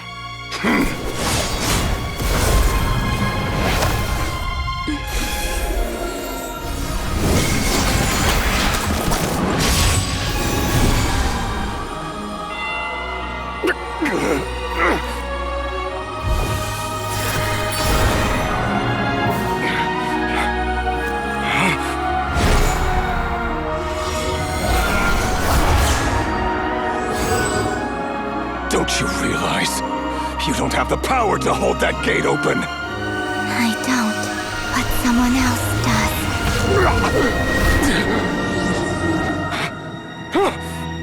Goodbye, Rerir.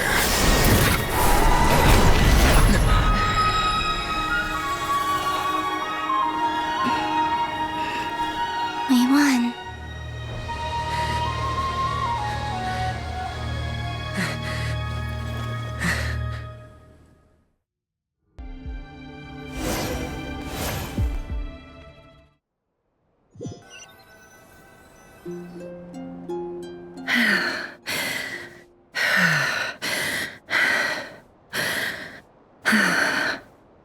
Nefer, how are your eyes? They're fine. Apart from the blindness, of course. It's not too late. Let me handle it.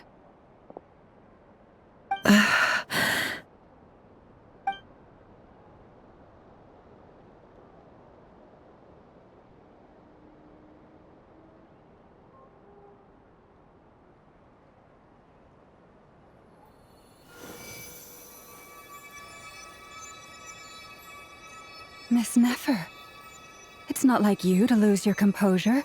That was the most reckless thing I've ever seen you do. Reckless how? The situation was critical. Our lives were at stake. We had to do something. Even so. Okay. I guess you're right. Under the circumstances, it was a wise decision. You traded your eyes for an incredible victory. In business terms, I suppose that's a huge return on investment. I'd be hard-pressed to argue otherwise. Still, I don't like this outcome, and I don't want you to lose your sight for good. People suffer when they make sacrifices they shouldn't have to make, whether that means faith, strength, or in this case, your ability to even see. I had hoped you could win without sacrificing so much as a single hair on your head. Thank you. Really. All done. Don't try and open your eyes just yet. We'll see how you're doing in a couple of days. Until then, please follow your recovery plan to the letter.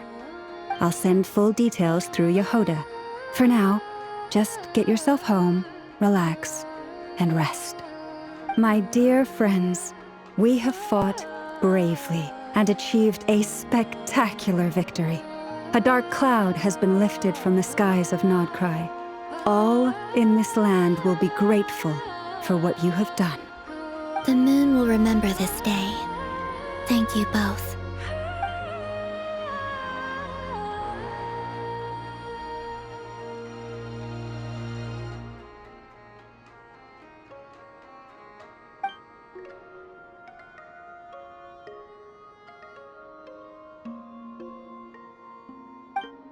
There's something I want to let you know. What is it? When Durin connected everyone's minds so I could access their powers, I also felt everything they felt. And since Nefer's eyes were injured, my eyes are hurting now too. Huh. Hold on. Let me try. I only feel the pain. There's no actual damage. I just thought I should tell you. You're right. There's no damage. That's a relief. But I must say, I'm surprised to hear the Kutar share something like this with me. In the past, you never used to open up about yourself. Things are a little different now from how they were. I'm learning to share how I truly feel with my friends. Friends? You have no idea how glad I am to hear that.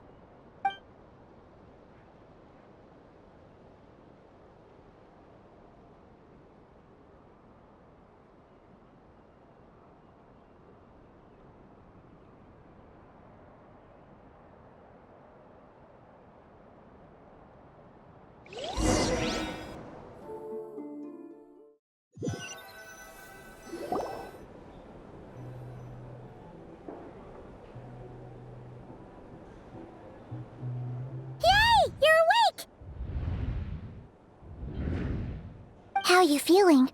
Any aches and pains? Did you sleep well? I'm doing all right, Paimon. No need to worry about me. Phew! Well, that's good. Paimon's been sitting on the edge of the bed worrying about you for ages. You slept a whole day and night. Poor Paimon had to eat all by her lonesome. Glad to hear you didn't starve. How was the food? Well, it wasn't the same without you there to share it. Honestly, Paimon just can't relax when you're not your usual self. She couldn't enjoy the food and settle down to sleep. Well, I'm back to normal now. Oh yeah, and Albedo swung by earlier. He said to tell you to head to the tavern when you woke up. Varker and the others are organizing a victory feast and they want to celebrate with you. He also dropped off some medical supplies, but you seem fit as a fiddle, so guess you won't be needing those. If you're feeling up to it, let's head over now. Wouldn't want to keep them waiting.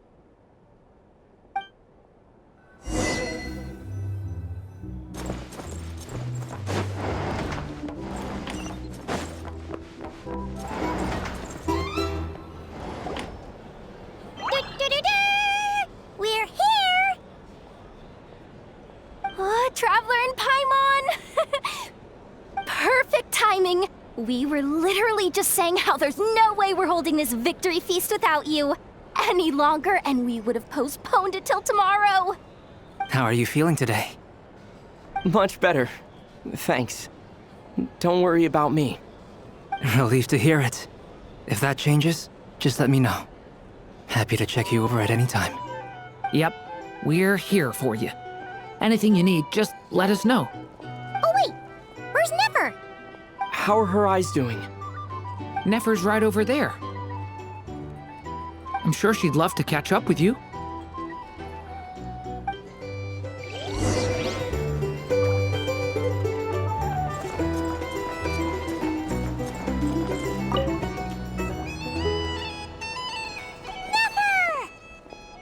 Traveler, Paimon, are you recovering well?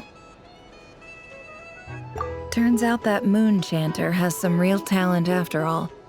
My eyes were mostly recovered after just a couple days' rest. I can actually open them again now.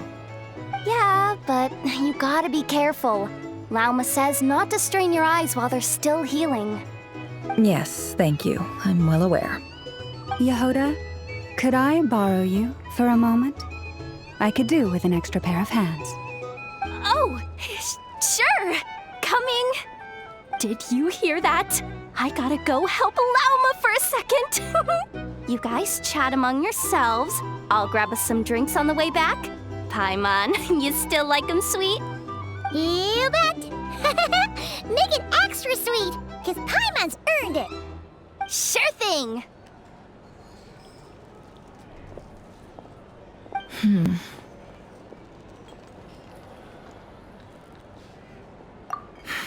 the Raker of Solnari. Kind of a snake, don't you think? No, definitely a snake. A poisonous one who spewed his venomous hatred everywhere. Anyone who seeks revenge out of hatred for other people has become a snake. That's something my dad used to say. Perhaps. I'm sure it sounds like a very wise and open-hearted perspective to your ears.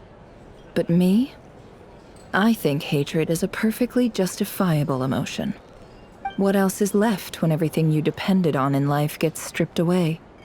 Something's gotta fuel that drive to keep on living. If you're worried about me, you can nip that in the bud. I'm not someone who gets stuck in the past. It's just... I suddenly feel like I was wrong to call my father a liar. He was just a fool. That's why the Academia turned their back on him, and why the other tribes ganged up on him. Oh, Father. How much better things could have been if you were a skilled liar. Look at the Ibis King. Thoth is a fiendishly cunning liar. And yet, strangely, he feels more like a father to me than my real dad ever was. He's never brought it up, but I'd bet he feels the same way. Why else would he give me the power to perceive the truth, while at the same time training me in the art of deception?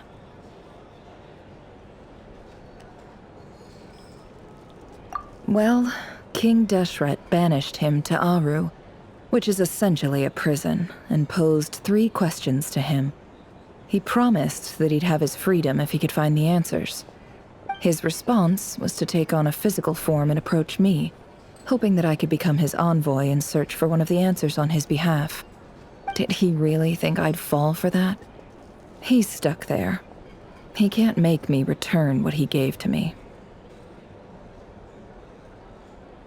So that's enough for you to decide he's nice, is it? He's a prisoner, and he was scared. So he decided to perform some good deeds to win people's approval. He lives in fear because he's a deceiver. How is Rerir any different? You can't work as a spy your whole life and expect a happy ending. It's preposterous. Yet I can't say I don't understand it. Liars live in the darkness of their own making, but it's still human nature to want to go on living. They say that a liar's soul is the most worthless thing in the world. What do you think? Good. If you understand that, it means you're smart, and you see things objectively. If you ask me, the soul of a liar really is worth nothing, because all they care about is themselves. For example, when something good falls into my lap, I don't go sharing the news around. Stops other people trying to steal it from me.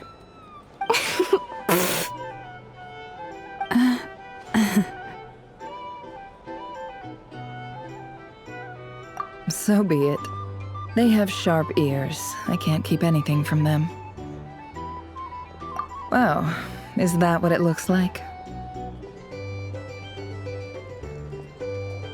Well, you all know my past now, and I can't simply eliminate everyone who knows too much. So I guess I just have to put up with you, for the foreseeable future at least. When you find yourself in a situation you can't control, the safest play is to keep calm and start monitoring everyone involved like a hawk. In the intelligence world, you need to have a sense of perspective and play your hand accordingly. If you understand what's at stake, please ensure my secret is safe with you. I trust you'll respect my wishes as a friend. But don't forget, I will also be watching you like a hawk. Very good. Oh wait! Now that the panic's over and we've all calmed down, Paimon suddenly remembered something. After all that build-up, our mystery ally never showed up even once!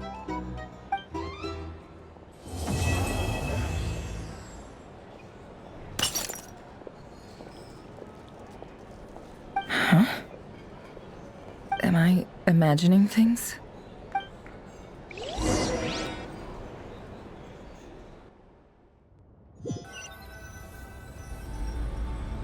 So, that close colleague who stayed behind with you? What's he been up to recently? Don't know, don't care. I get more normal human interaction from hanging out with Bosco 2 than him.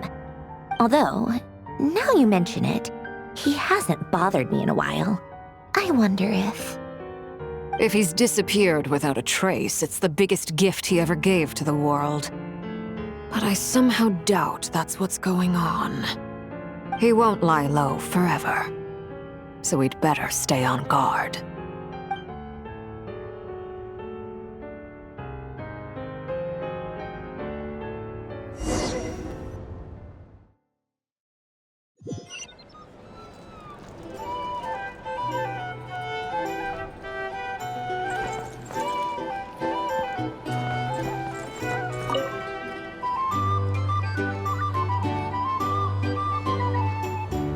Ah, Lord Sangama Bay.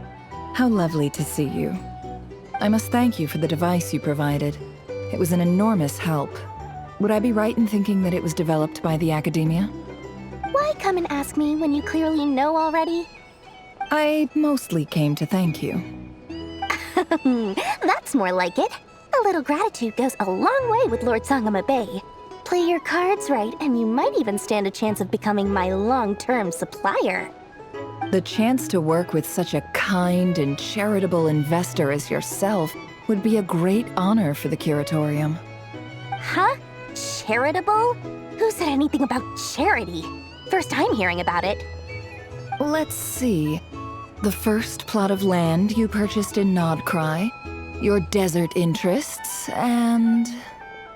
Stop! What do you think you're doing? Exposing my investment history! It's nothing to hide from. They're all perfectly legitimate investments. And some of the land you purchased was with the intent of building a sanctuary? Yes, I heard about that too. How did you... You're a curious case, Lord Sangama Bay. You don't like people finding out about your good deeds, do you? But I'm afraid no matter how hard you try to keep things under wraps, where there's a will, there's a way. You did it for Sumeru, didn't you? It was empty land that was gonna go to waste otherwise. I figured if I built something there, it might at least get some use in an emergency. Disasters are capricious things. They strike without any warning. I've lost family to a disaster before, and I don't want to lose any friends or business partners if I can help it. My elder sister used to dream of finding a sanctuary. Somewhere with plenty of food, water, and medicine. Where everyone could live happy lives. It was something I looked into, but after discussing things with the Dendro Archon, I decided on a more effective strategy. The tech people handled the tech, and Moneybags provided the Mora. It just made the most sense. It's a pity that so few people know the truth about you. Everyone says that you view everything in terms of Mora, and all you care about is growing your own wealth. So, what's the problem with that? Everyone wants to be rich. It's human nature. So yes, I love Mora, and it's nothing to be ashamed of. But surely you have dreams of your own beyond just making Mora. You don't get it, do you?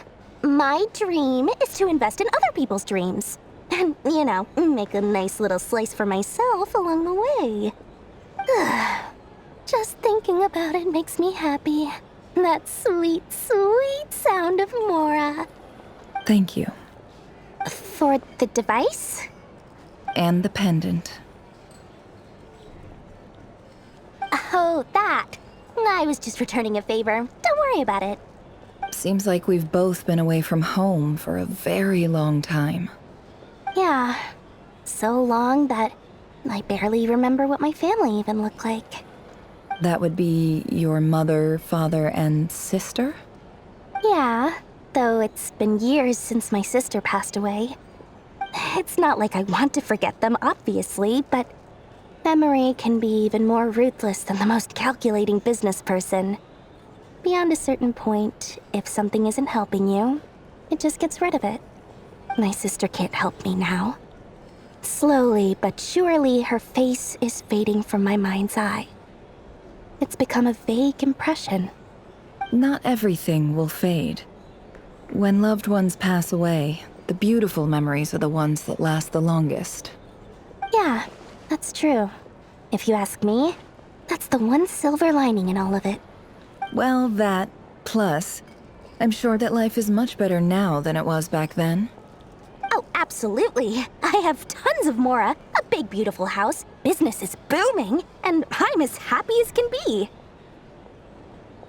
You've got a lot going for you too. Boss of the Curatorium of Secrets? I'm sure there's plenty of Mora to be made in that line of work. I appreciate the vote of confidence.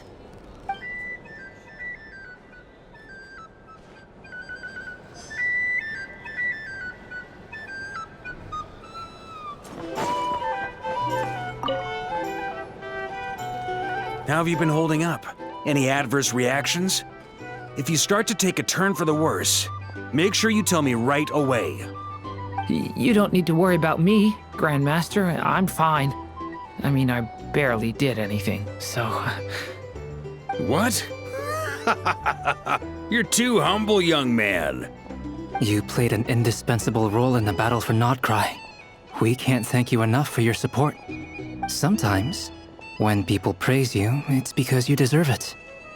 The best thing is to accept it calmly and with grace. It's important to learn how to respond to words of admiration. Let's do a quick demonstration. Albedo, that was an incredible feat of alchemy. The pressure was on, but you worked flawlessly at lightning speed to get the job done. Thank you. I can't take all the credit, though. Durin played a big part in forming the alchemical array. See? Did you catch that? A masterclass in how to take a compliment. Okay, yeah. I did work pretty hard to help prepare for the battle. No point denying that. Hey, you guys! Hey, look who's bounced back. Looking good, Traveler. Seems like you've recovered. You won't need to take any more medication. Can I get you a drink? Huh? You know how to order at a bar now? You've sure learned a lot recently. Handling a drinks order is ridiculously simple compared to alchemy. Don't worry, I'll blend into society yet. Paimon believes it. You're clearly a fast learner, just like your brother.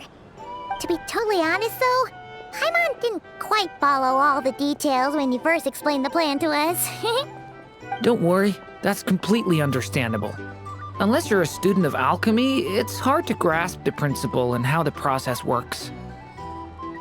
To put it in the simplest terms, we saw how our enemy stole the power of Kuvaki. And that gave us the idea of stealing his power to turn it against him. When facing an enemy you have no hope of defeating, it's best not to engage them in battle. So, instead of looking for a way to overpower him, we decided to help Columbina get strong enough to at least stand up to him in a fight. For this to work, we had to analyze his modes of attack, confirm who his main target was, and make sure that he wouldn't go beyond the range of the alchemical array. For added security, we prepared a total of 4 arrays. But to mitigate the impact of the battle, we identified one location in particular as the ideal spot, which is where the confrontation took place. The alchemical array absorbed his abyssal power. Then Durin processed it to render it usable by Columbina. That power enabled her to do what would otherwise have been nigh on impossible. What surprised me was that Dainsleif actually agreed to join us. Given his history with Rerir, he had every right to sit this one out. But we're extremely grateful for the decision he made.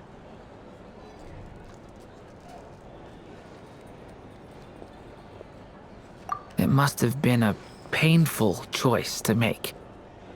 But I'm sure that making a decision was far better for him than staying in limbo. Absolutely. He was torn between 2 paths, but in the end, he made his choice and stuck to it resolutely. He doesn't strike me as the sort of person who'd stay trapped in limbo for long. Anyway, however you cut it, everyone gave a stellar performance. And now, it's time to kick back and celebrate.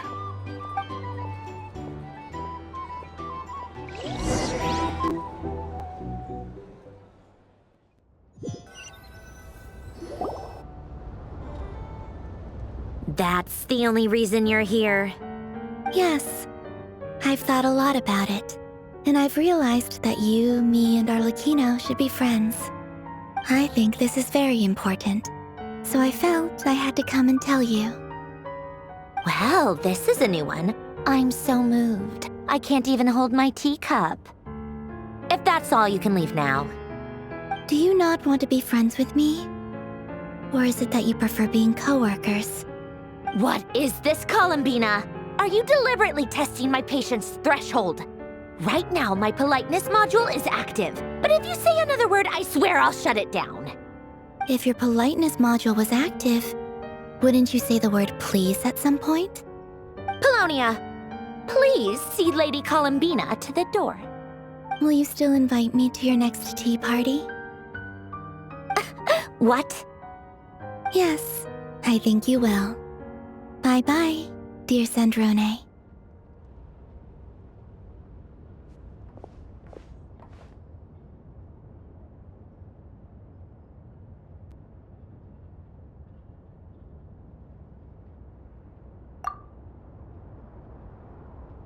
Last time, the Wild Hunt escorted you out. Would you rather I handled it myself this time? We just wanted to, see how you were doing now that it's all over. Why? Out of concern for my safety? I hope you didn't seriously think that the Rayhir of Solnari would be able to lay so much as a finger upon me, given how prepared I was. Mostly because you kinda helped us out, so we just wanted to check you were okay. Looks like all your robots are fixed, huh? Oh, don't you worry about that. Tea time is already a write-off. The visitor before you managed to kill my appetite. If you're in the mood for tea, go ahead and help yourself. Otherwise, it's going to waste. My coasters are still missing in action, though. Use this notebook instead. Whoa! Pretty hefty notebook. Look at all those calculations. You can ignore those. They're just dumb scribblings. I doodle and write in my free time. Sometimes I remember the distant, dreamlike past. Sometimes I imagine the far-flung future. And other times, I grit my teeth and note down all the crazy nonsense going on in the present. Some people do the crosswords in the newspaper. This is my equivalent of that. Trying to predict the future is like daydreaming. And writing about the present just makes me furious. The past is my favorite. If nothing else, it's already set in stone, so I don't have to rack my brains trying to figure it all out. Huh. Although, having said that, the only vaguely interesting memory in my past is probably that guy they call Lord Artificer. Who else? Pretty much all the mecha and Fontaine are his personal handiwork. Wait, are you saying you know him? Like, personally? As a friend? I mean, I guess we were friendly enough. Yep. In fact, I'm probably the only normal person left who knew him at all. We used to chat occasionally back when he was still around. Before he passed away, he asked me to destroy all his manuscripts. I honored his request, but I did read through everything first before destroying them. I mean, I couldn't let the genius of Lord Artificer Alain Guillotin disappear like that. Would have been such a waste. So, that's where the formulas in your notebook are from? I just told you. Those are my equivalent of crossword puzzles. They're just dumb formulas that I solve for fun when I'm bored. Alain's work was like epic poetry. The formulas in my notebook are just silly little riddles in comparison. Not that there's anything bad about them. I mean, at least, solving those riddles isn't going to hurt anyone. Except me, 'cause I lose a few brain cells in the process. Anyway, while we're on the topic, I might as well tell you about what happened to him and his friends. Alain Guillotin had two close buddies, Renee and Jacob. They spent their childhood years together in the Narzissenkreuz Institute. They were all quite competitive, so there was some rivalry between them, but it was a friendly rivalry. But beneath the friendship and the rivalry ran something deeper, a sense of nostalgia for the past. Unfortunately, childhood would end, the prophecy would come true, the apocalypse would arrive, and the future would never be. A mad dream that would normally only capture the minds of lunatics begin to take root in their hearts. A dream of saving the world. And if Renee and Alain had been people of lesser wits, that dream would probably have ended up as something for them to joke about in their older years. But alas, they were some of the sharpest minds around. They nurtured that dream with the full power of their intellect, and it grew into something that ate away at their souls. The first of them to fall under its spell was Renee. Against Alain's wishes, he persisted in experimenting on a mutual friend of theirs to try and save their life. Alain did not approve and parted ways with Renee. It's complicated. Alain wanted to believe that Renee only did what he did for the sake of their friendship. But when he told me about what happened, I could tell he still had some suspicions about Renee's motives. Perhaps the seed that would grow into a nightmare had already sprouted in Renee's mind. Even then. The next time they met, Renee's soul had been completely engulfed by the dream of salvation. His futile attempt to change the tide of fate only resulted in a wave that swallowed up the world, even before the apocalypse came. And although that wave died down eventually, I hear that it just recently came back with a vengeance. As I understand, Renee wanted to live out his dream of salvation once more. But I'm told that the attempted resurgence finally died out for good. At long last, Renee awoke from his deluded dream. Though of course by then it was far too late. What do you think of Renee? Do you admire his transcendent genius? His view that any price was worth paying to achieve the lofty goal of saving the world? Or do you despise him? Dismiss him as an evil madman who wrought havoc on the lives of everyone around him as he pursued his delusional dream? Same difference, really. Just a matter of perspective.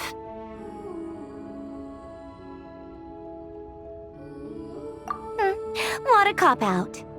But I suspect you'd have a more incisive and insightful answer if we dug into it further. I don't like fanatics who give up their whole lives for their ideology. Nor do I like fools who let their delusions take control. Maybe I could understand if Renee had just been an ordinary person. But he had a sage-like intellect. And still managed to get himself lost in the labyrinth of his own desires. Anyway, that's enough about Renee. Now, moving on to Alain Guillotin, the Lord Artificer.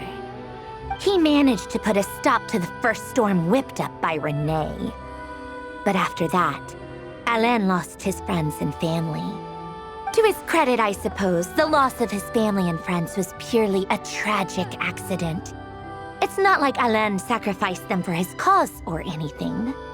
After that, the only thing supporting his work was the same dream that had dragged his closest friend down to the abyss. But although the desire to save Fontaine drove him to found the Fontaine Research Institute, Alain continued to reject any form of transcendental knowledge or power. He was suspicious and fearful of it, having seen the way it had affected his closest friend. I think that formulas and machines derived solely from human intellect were the only thing that gave him a sense of spiritual comfort. Yet Alain's intellect was simply too great. It barely left him space to breathe in his lifetime. Once he realized that the end of his life was approaching, he finally accepted the truth. The Nazissenkreuz Institute needed someone, and a human being, to see its story through to the end. He quit working on his formulas, trading them in for the fairy tales that had played such a formative role in his childhood, but which he barely touched in his adult life. He told me that the director of the Nazissenkreuz Institute used to read those fairy tales to the children as bedtime stories.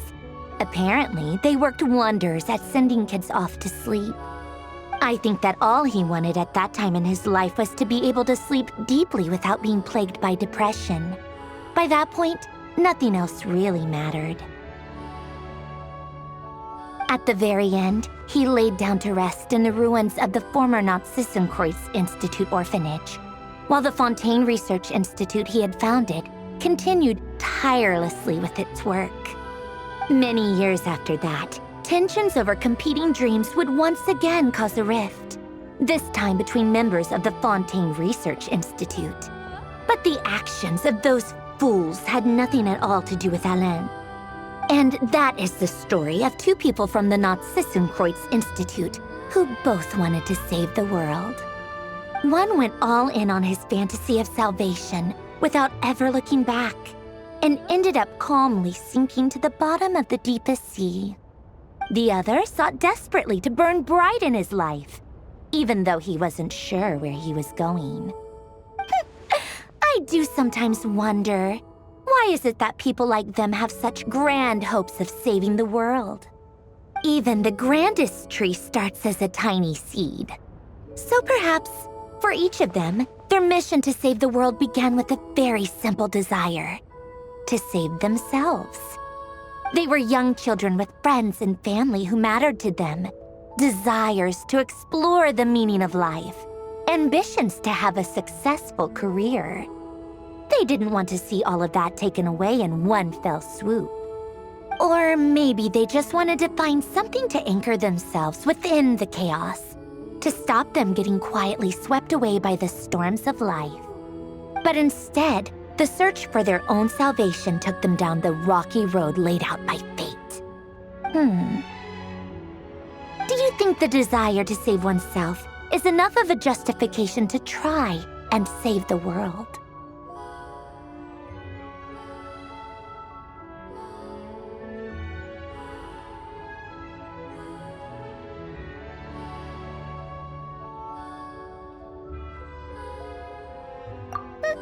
The way you said that sounded just like Alain. I asked him the same question back when he was in his prime, putting all of his energy into his work. He gave the exact same answer as you did. No elaboration, just a quick short answer before getting right back to his work. He was always that way. All right, tea time's over. I owe Arlecchino a favor for telling me these stories. I'll have to bring a whole sack of gifts the next time I visit the House of the Hearth. I'm gonna go tinker with Polonia now. You guys can do whatever you want, as long as it doesn't involve interrupting me. Polonia, exit hibernation mode. Begin diagnostics.